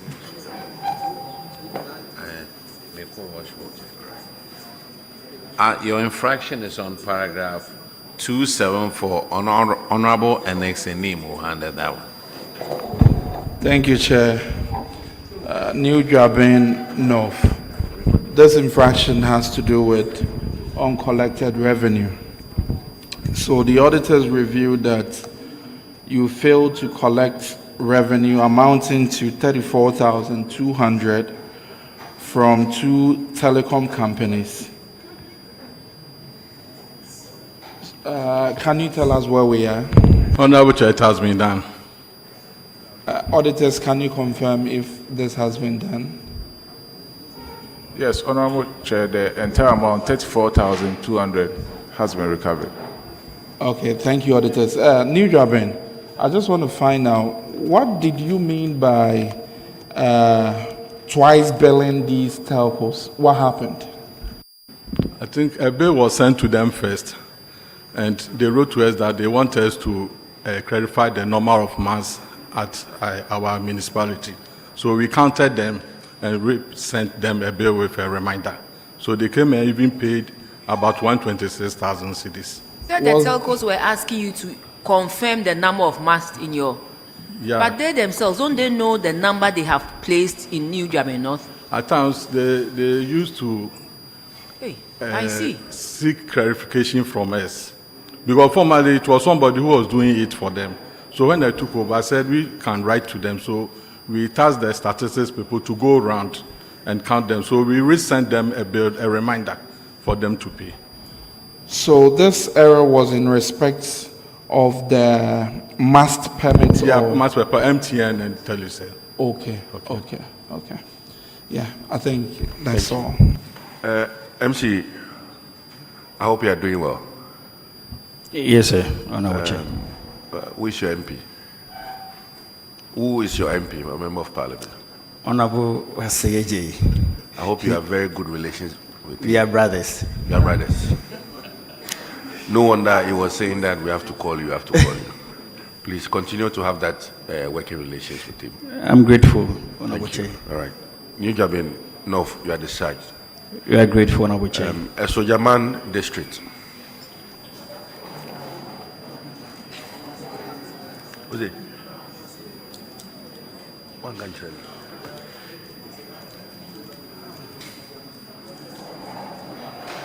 Yeah. And then from Kibwa. Kindly introduce yourself. Honorable Chair, thank you. My name is Godwin Bobobi, the District Chief Executive for Esojaman. Thank you.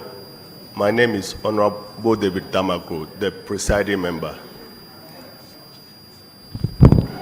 Thank you. I'm Prosper Agbenyo, the District Coordinating Director. Thank you. I am George Nati, Finance Department. I am Said Visarat Ahmed, Head of Works.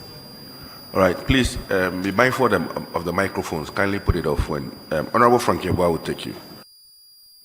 Thank you, Mr. Chair. Esojaman District Assembly, you're welcome.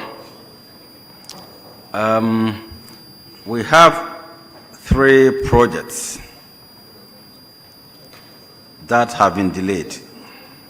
So let's take the first one. 16-seater toilet facility at Mamakope. Percentage of completion is 30%. What's the current status? Thank you, Honorable Chair. That project, it's almost completed now, more than 90%. What's the percentage of completion? It should be not less than 90%, Honorable Chair. Sorry? Not less than 90% completion. When last did you do the assessment on it? And what was the percentage when you did the assessment? As at last week, when I visited the site, they've done painting, they've done... So do you have the technical knowledge to know the percentage of completion? Technical knowledge, no. The head of works is here, so he can speak to that. So who gave you that 90%? Is it the consultant on the project or your engineer? Mr. Chairman, yes, we assessed it and we realized it's 95. And who are you? I'm Head of Works. Head of Works? Yes. Okay. And what's the percentage of completion? 90? 90%, yes. Okay. This project started in 2016, and you said it's been worked on, 90%. Head of Works, did you do any assessment to test the structural integrity before you continued? Before the project was continued, before you started, before you restarted it? Yes. Hello? Yeah, Mr. Chairman, yes, the proper structural integrity analysis was done on it before it was re-awarded. So, auditors, we will come to you, but let's finish the remaining 2. Another one, 12-seater toilet at Abumayao. Percentage of completion at the time of the audit was 20%. What's the status now? Yes, Honorable Chair, that project is still at that stage because it was not part of the abandoned project that were captured as part of legacy. Why was that one left out?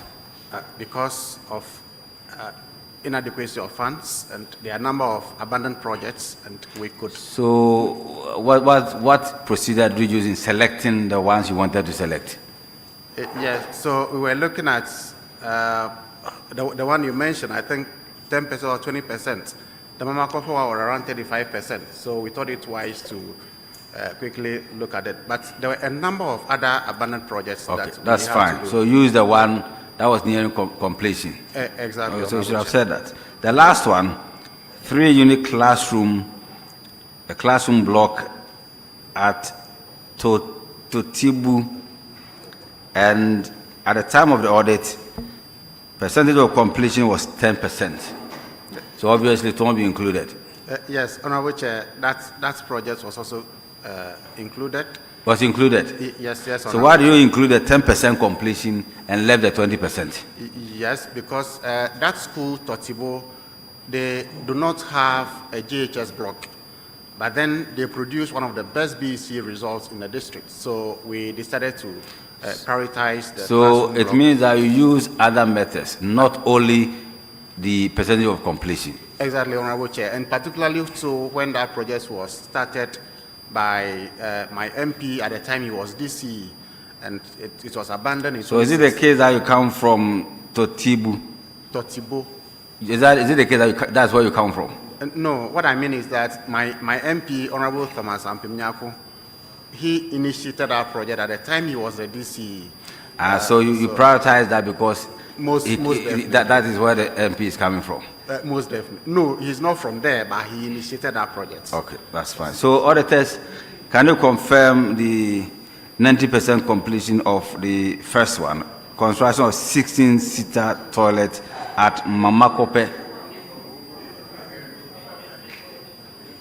Honorable Chair, we've been updated, but we would have to follow up to do an inspection to confirm the 95% completion. Mr. Chairman, I'm done, but before I finish, so you are saying that the toilet at Mama Kope that's 90% completion now, Yes. and the 3-unit classroom block at Totibu that started by the then DC, who is now the MP, is now at what percentage? That should also be around that figure, 90% or not, or more. So you say you've been there with your technical person. So why are you not being specific? What's the percent of completion? Mr. Chairman, it's also 90%. They're all 90%. Okay. Last one, Mr. Chair. So what plans do you have for the 12-seater chamber at Abumayao? Yes, Honorable Chair, it will be captured this year as part of the legacy project. For next year? For next year? No, for this year, for 2026. We'll be doing the mid-year review. Okay, that's fine. Right, Mr. Chair, I'm done. Okay, bye. Is it, what assembly is this? Sojaman. Sojaman, Okay, so Sojaman, all right. Is that all that we need to ask you? Yes, Honorable Chair. Okay, you are discharged. Thank you, Honorable Chair. Now let's call Fantiakwa North. My neighbors. I know this is background.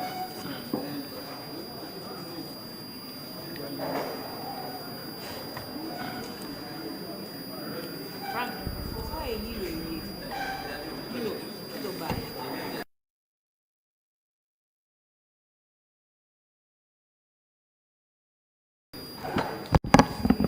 Thank you, Honorable Chair.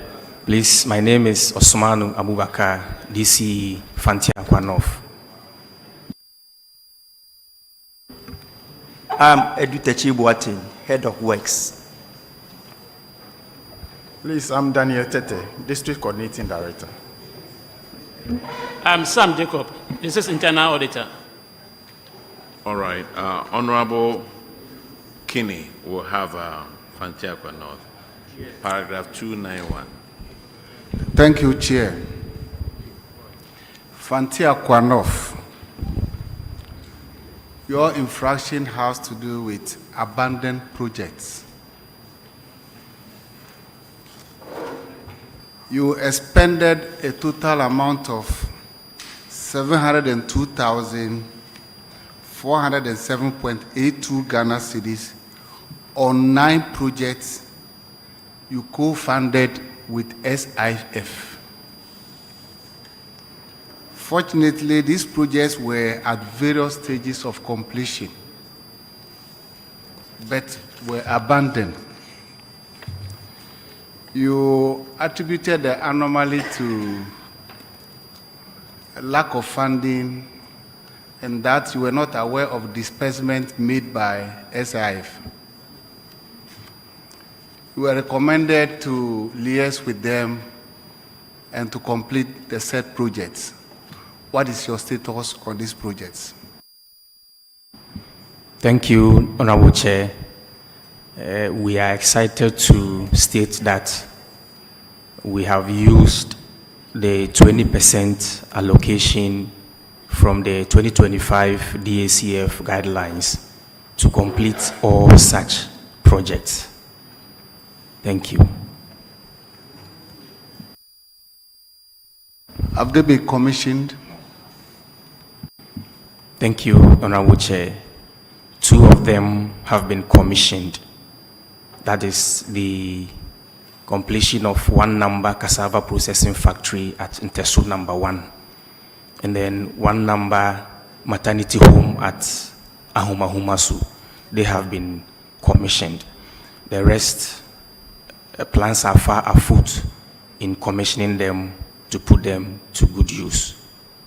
Thank you. So how long do you think will take you to have some of them that are almost at 95% completion? How long do you think you can have them commissioned for use? Thank you. All of them are fully completed. They are fully completed. So we are yet to commission them and then put them to good use. So that one will be done soonest.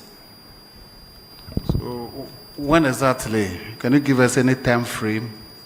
Can you promise this? Thank you. Just this week, in fact, Monday, I discussed this with the coordinating director to have a management meeting in having a date for that. Unfortunately, this week is packed, which this engagement is part of it. And so we are looking at next week, meeting as management, and then have a date to have the rest of the projects commissioned. Thank you. So are you telling this house that next year by this time you will not be brought back here for being cited for any of these infractions again? Thank you. On behalf of the Assembly, yes, I promise. Thank you. Auditors, can you confirm the first 2 and to take note of the promise given to us that next year they will not appear here again? Honorable Chair, we can confirm that with regards to the cassava process factory, that has been completed. And then the last one that has to do with the installation of equipment, that one also has been completed. The last update we had from them at the time of gathering our status was that they had initiated some procurement processes to complete all the others. But as to whether they have all been completed, now we are now hearing them. So we would have to do a follow-up and then confirm the completion of the other 7 projects. Thank you. Okay, Chair. Over to you. Thank you. Thank you. Now they have been completed. I hope you don't come here next year with the infraction that they are completed but not in use. Thank you, Honorable Chair. All right. Chairman, with respect, if I may ask, is that they are completed? I'm of interest in just about 2 of them.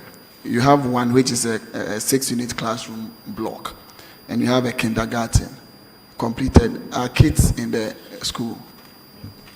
Yes, please, Honorable Chair. Okay, but you are waiting to commission it. Yes, please. I mean, once it's in use, it's good.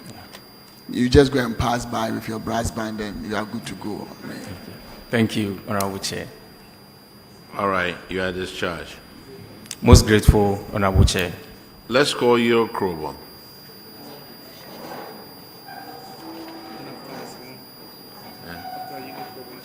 Yes. And I Swan.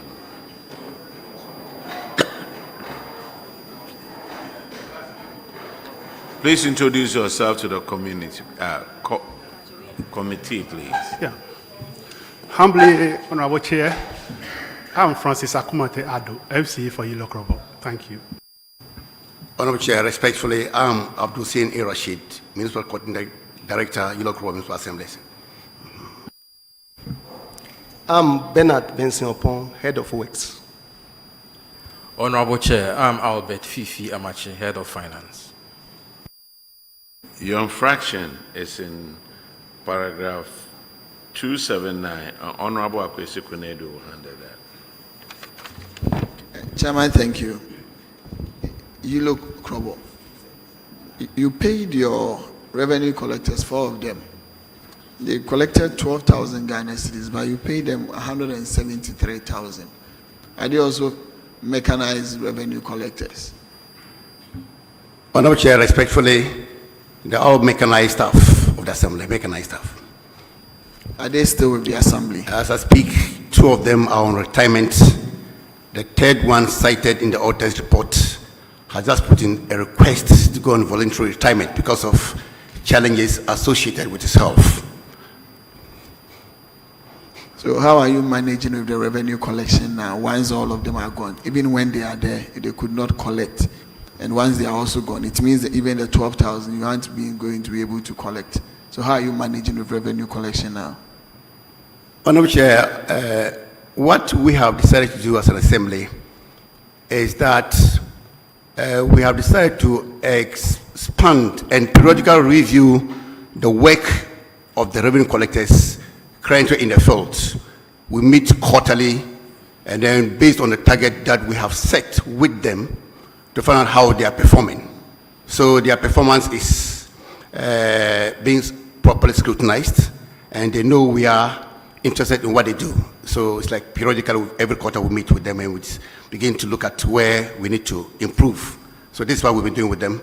And a few of, oftentimes too, we have also decided as management, just like the earlier one stated, to also support the process, because management, we run on revenue, is the lifeblood of the assembly.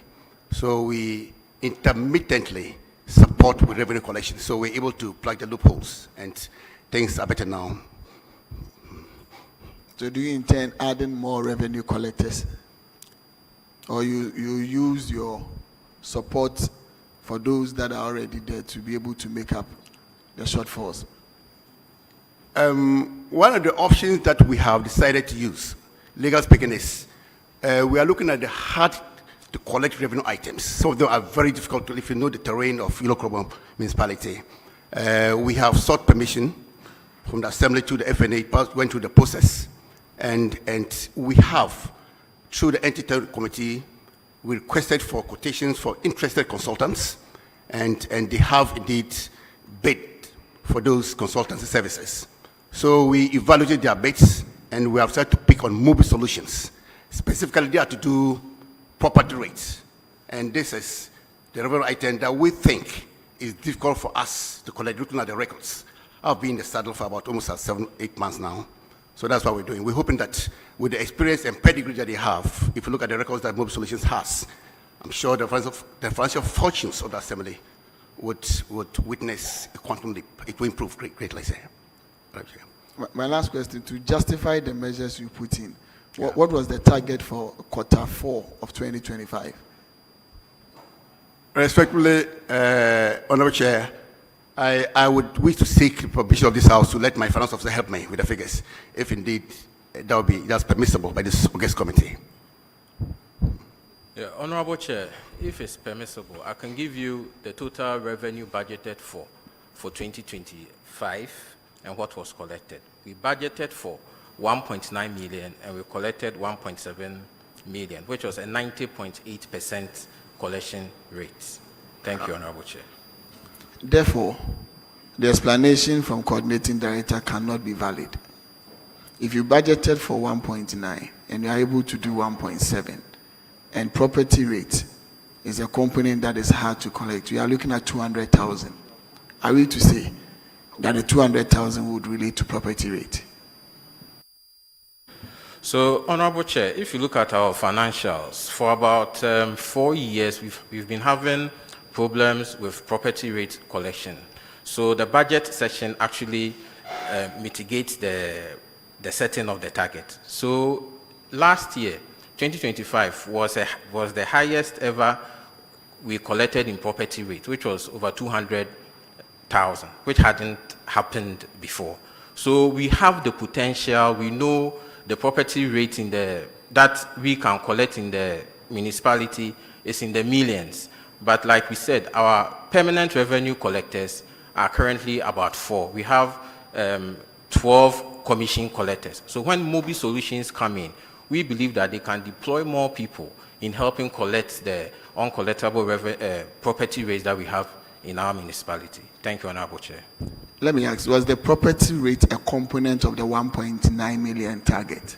Honorable Chair, yes, please. And you collected 1.7 million of that. That is why I'm saying that cannot be the point. If therefore you've been able to do that by the measures you put in last year, why don't you continue with the measures but you want to go for a third party? Honorable Chair, and we have reviewed the data, and the data tells us that there's a lot more of the revenue items that we didn't cover. So periodically, every quarter, we review the data that we have. So considering the data that we currently have, it makes it imperative for us to look for additional hands. And then in assessing the performance of each of the revenue items, we realize that despite the percentage that we chalked, the property rate is still problematic. So that's why we think that Mobile Solutions with their pedigree in regulation would help us do that. We want to, yes, that's what we intend doing. What is the target for this year? Honorable Chair, respectfully, it is 2.5 million Ghana cedis. 2.5 million Ghana cedis, yeah. So from 1.9, we are moving to 2.5. You still want a third party. So if the third party comes in, are you going to use the same estimates that you've made, or the targets that you've made, or you are going to increase the targets that you've made for this year? Honorable Chair, respectfully, looking at their experience, I think we're going to increase the target for them. The target with Siologoa. There's a specific, are you going to maintain that, or you are going to increase it? And if you would increase it, upon what basis and what figures approximately are you going to do that with? Respectfully, I want my finance officer to just come and also support me. So, Honorable Chair, if we are doing our budget review in June, we'll look at the performance of our collection. Then based on it, we will be informed as to how to project our revenue, Honorable Chair. Thank you. I wish to end here, but you see, it's very interesting. The reason why I'm going this way is because you are bringing in a third party. And there's one line item that you so claim you cannot. So in terms of percentage, my last question, in the 2.5, what is the quantum of the property rate in it? I cannot speak to the percentage, but I know that this year the budgeted amount was in the 400,000s for property rates. For property rates. So what is the maximum potential that you think you can do for property rates?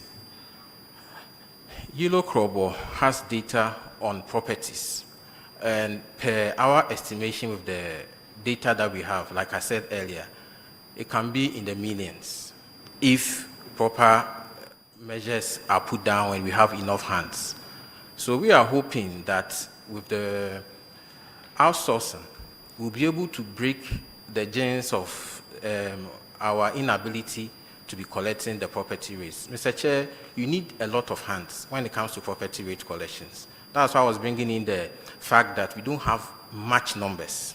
And sometimes to marshal resources to get people out there to do the collection with the assembly, with the challenges with our resources, it becomes difficult.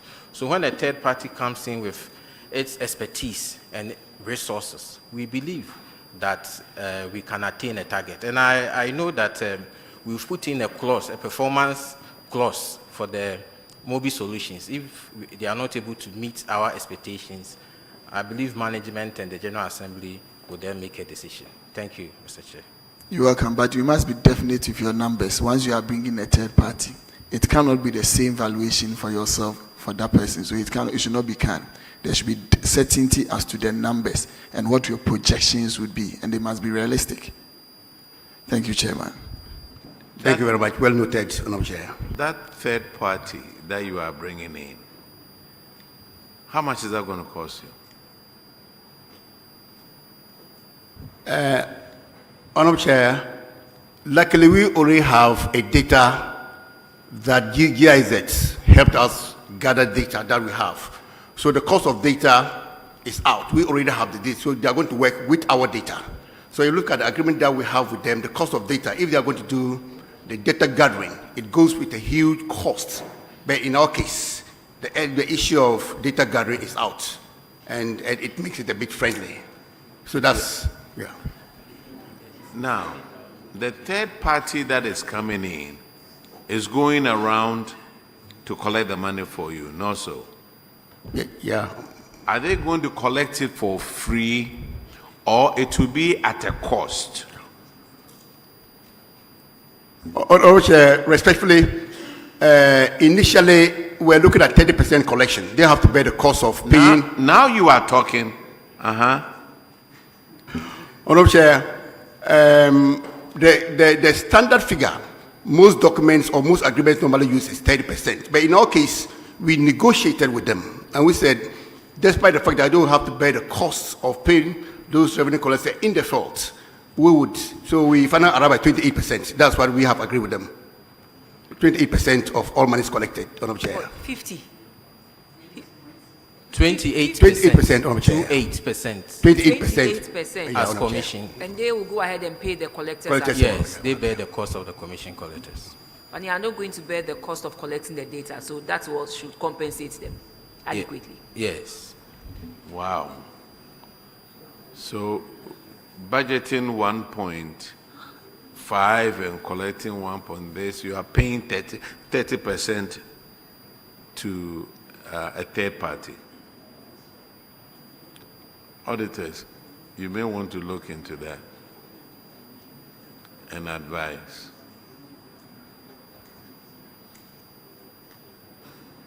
Hey, Yellow Crowell. Okay, you have another infraction in DACF, paragraph 309, and Honorable Frankie Aboa will handle that one. Thank you, Chair. Yellow Crowell, Municipal. MC, I can see that you have a very good, staff members supporting you. Yes, please. The finance director is experienced. The coordinating director is very experienced. The good side of it is that you're covered. The bad side is that you have to be careful. Thank you very much. Now, let's tackle my questions. I have only two issues. You started the construction of a police post at Klo Agogo. At the time of the audit, percentage of completion was 65. What is the status now? Humbly, Honorable Chair, that project, we have completed it. The contractor has written to us, and we are in the process of handing over to Ghana Police. Thank you very much. So how long was the project handed over to you? Respectful Honorable Chair, it was on 21st of April of this month that we did the final inspection and then handover. And we are just in the process of handing over to the Ghana Police Command. They were there for us for the conduct of the final inspection of the project and the handover of the same day. The Police Command as the beneficiary department was with us. So we are in the process of handing over to the Ghana Police Command. Are you aware that the contractors, before handing over the project to you, would have invoked the deferred liability clause, which is 6 months, that you're supposed to use the property to know whether there are defects or not? Are you aware of that? Honorable Chair, respectfully, we are. And for a month now, if the project, you've gotten the project, we haven't started using it, so 1 month is gone already. Leaving 5 months. So how sure are you that you're going to use the property before the 6 months for you to know if there are defects? Respectfully, Honorable Chair, when we did the final inspection with the police command, the engineer as the technical officer, you know this is a local project, the waste department, they are the project managers. And based on the quality of work done on the building, we have the assurance. No, practically what you're saying doesn't hold. You need to use the property, the facility before you can detect some defects. You can't just, that is why in the contract, we put in that the 6 month the defect liability period. So you must use it within the 6 months to be able to detect if there are any defects. Otherwise, the cost will be borne by, maybe my chairman will come in, but let me go to the next one. My advice is that just use it as soon as possible so that if there are any defects, you'll be able to detect it for the contractor to come back and fix it for you. The second one is construction of footbridge at Agavenia Somena. At the time of this audit, percentage of completion was 95%. What's the status now? Humbly, Honorable Chair, that one too, we have completed it. It's in use. Thank you very much. It's in use. Auditors, can you confirm, please? Yes, Honorable Chair, we can confirm that the footbridge has been completed and it's in use. We, per our last status regarding the police posts, it had not been completed at the time we did the inspection. I don't know, like he is saying now that they have completed it, we would have to do a follow-up to inspect that. Thank you. Honorable Chair, we have photographs of the completed building if we can make it available to this August committee. We have. Now you can deal with the auditors later on, but my challenge or my issue is that you have to start using the facility to be able to detect any defect within the 6 month period. Thank you. Well noted. Chair, I'm done. Thank you. All right, Yellow Crow, you are discharged. We must pray for Honorable Chair. Now let's call Ayin Swano.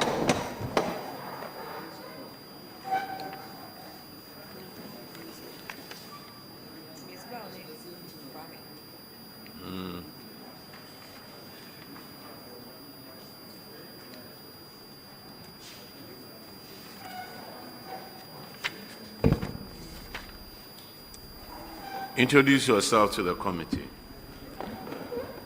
Honorable Chair, my name is Joshua Frederick Latte, DC for Ayeswan. I'm Yvonne Nabu, Coordinating Director. I'm Lord Persitin Crime, Finance Officer. Honorable Chair, I'm Eric Amankwa, Head of Admin.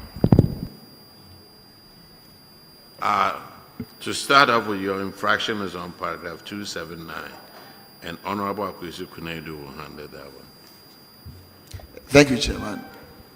Chairman, your infraction also has to do with insufficient revenue collection and overpayment to your revenue collectors in terms of how much they collect in revenue. You paid in excess of about 81,125 to 4 revenue collectors. Are they also mechanized revenue collectors? Yes, Honorable Chair. These are all mechanized revenue collectors. And are they all still at post? Yes, currently we have 3 at post. 1 is due for pension as we speak. So there are 3 who are still at post. So now what is their collection rate like? Because if they are collecting less than what they generate, it means we are finding in excess some amount of money to be able to pay them. So what is their current collection rate? Honorable Chair, analyzing the situation, we realized that these are people who are a bit towards the pension age, and looking at their energy levels and health-wise, as we speak, we have 2 who are in the hospital as a result of certain underlying conditions they have. So what we've done is to bring them to the back office. At least they can do clerical, secretarial duties in terms of accounting. recording pay-in slips, making sure bank pay-in slips which are brought in are duly handled, compiled, and handed over to the accountant, also writing out bills and other receipts. So they are now in the back office where we think the movement is less for them, so they are more efficient and effective there than in the field. So to beef up the collection in the field, we've engaged commissioned collectors who are currently on the field, who are younger and more energetic. So they have taken over the field work so that at least the assembly doesn't lose its revenue. So what is the current collection rate in terms of your targets? Honorable Chair, with your permission, I'll let the finance officer give us the figures.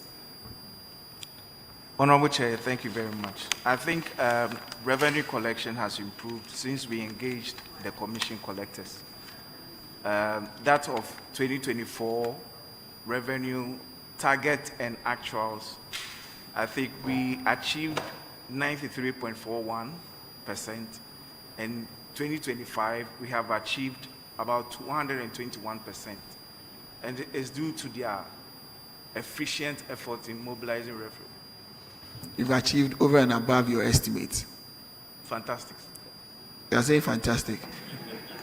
It's just, some way, somehow, are those targets realistic, or because you knew that your collection rates were low and that you had staff members who you've moved off from the field collecting, so you set the target so that you can jump over the target? That's not the case. Okay, from 2024 to 2025, what was the percentage increase in target that you set for yourself? I think if your house would give me that time to calculate, about 40% increase. Okay. No, in real terms, okay, what was the target for 2024? The target for 2024 was 1,371,780 Ghana cedis. And No. that of 2025 is 1,702,000 Ghana cedis. One way or the other, isn't that also portions of increment in terms of fees that you charge? More so, Honorable. So therefore, it is not an actual increase in the target set year on year.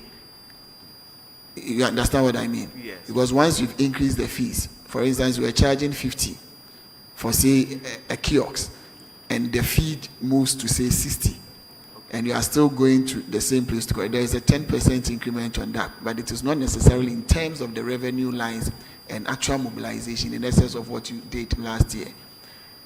So the fees increment is helping you, but not your actual work done. That is the point. You understand that? Yes, please. So what are you going to do in terms of the real numbers to be able to go upon that, taking out increment in fee charges?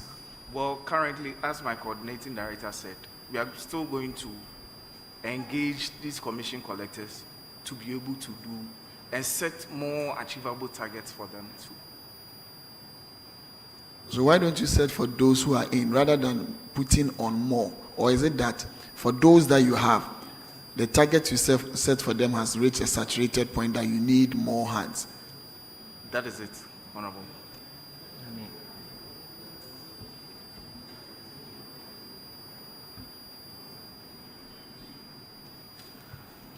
Okay, when the DSCF account on paragraph 302, you use more of your DACF for administrative purposes than you were supposed to.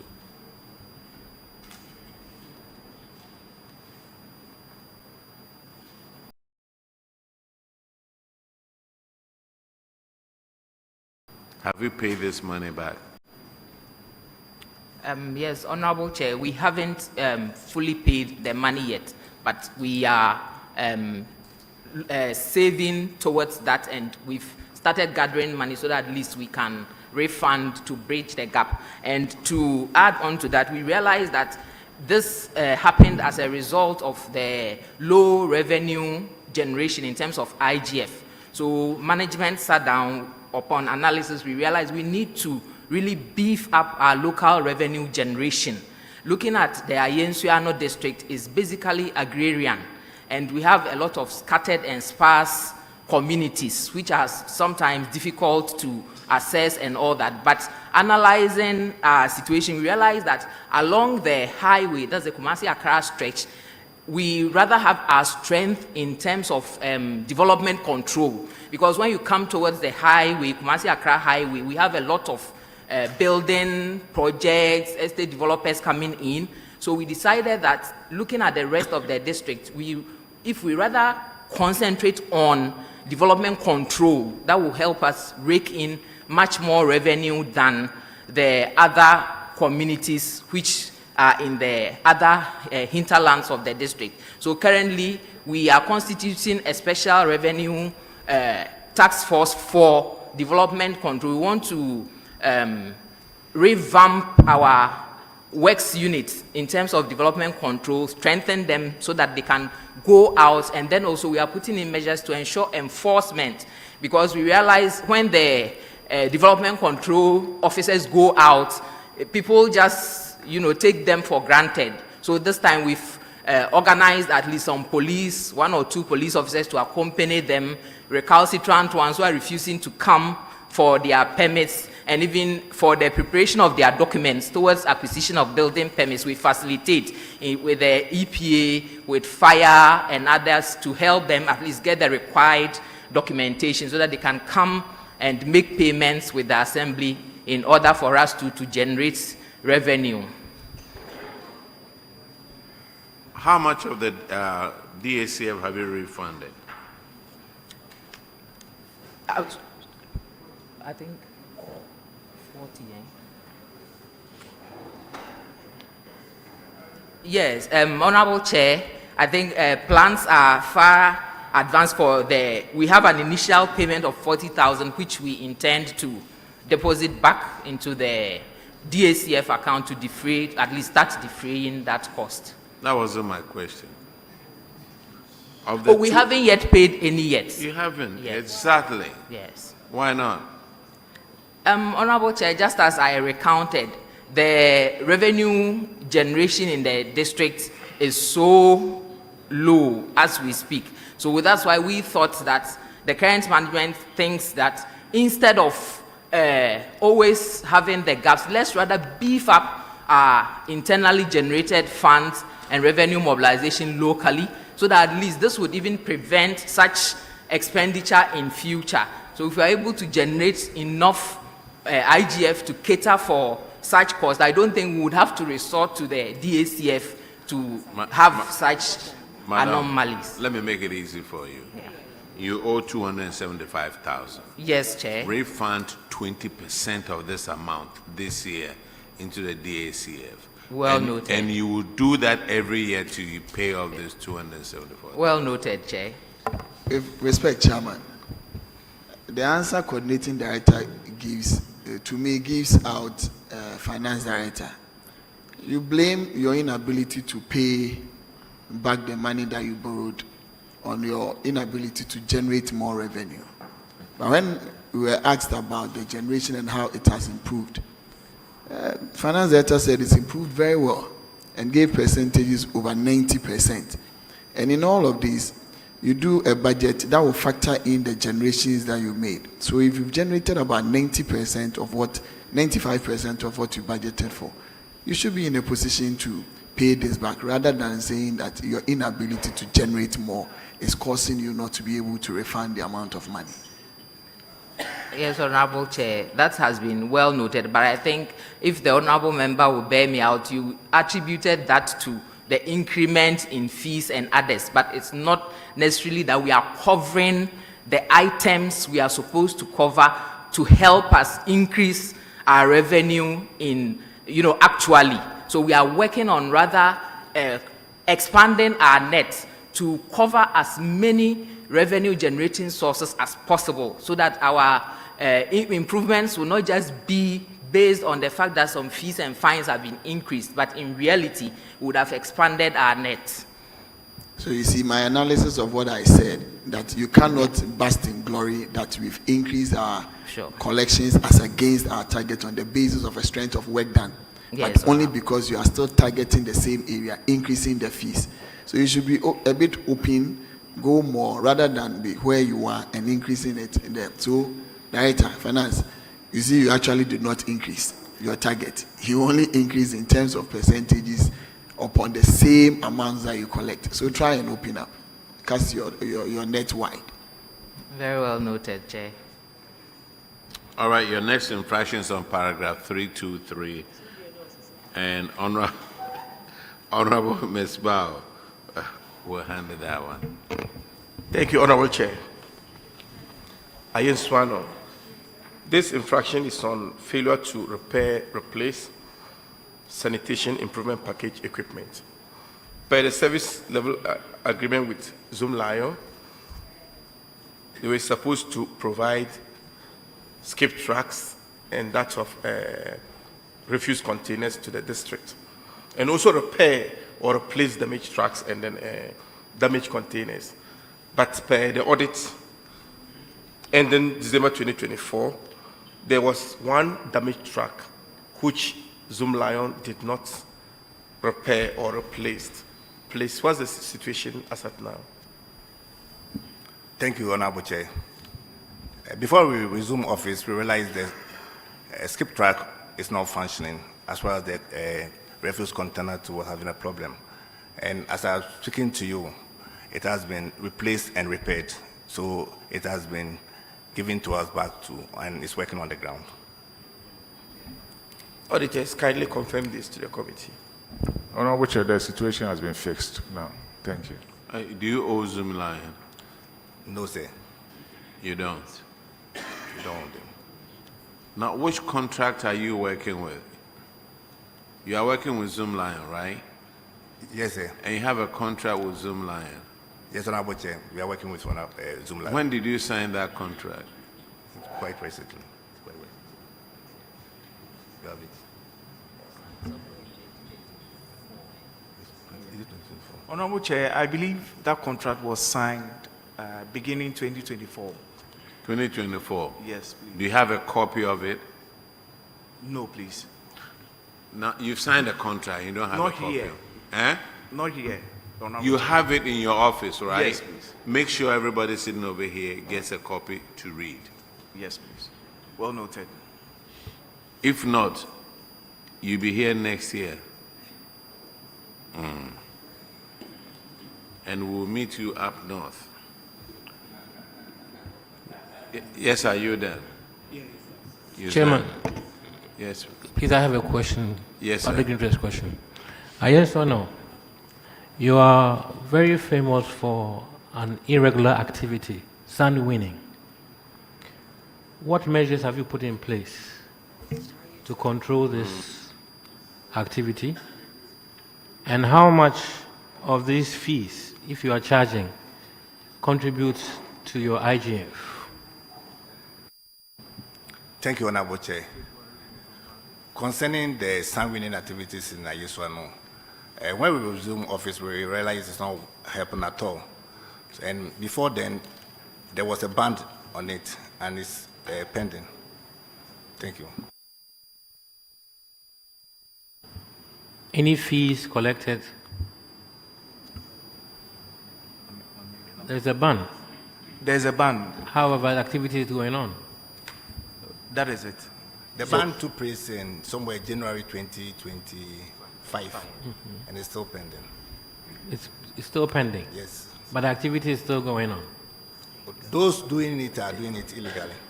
They are doing it illegally. Yes. Illegally. So what measures are you putting in place to halt that? Because your arable land is being shrinked.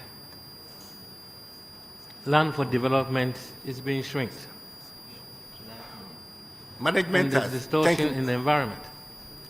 Thank you, Mr. Chairman. Management has arranged to arrest and prosecute those defaulters.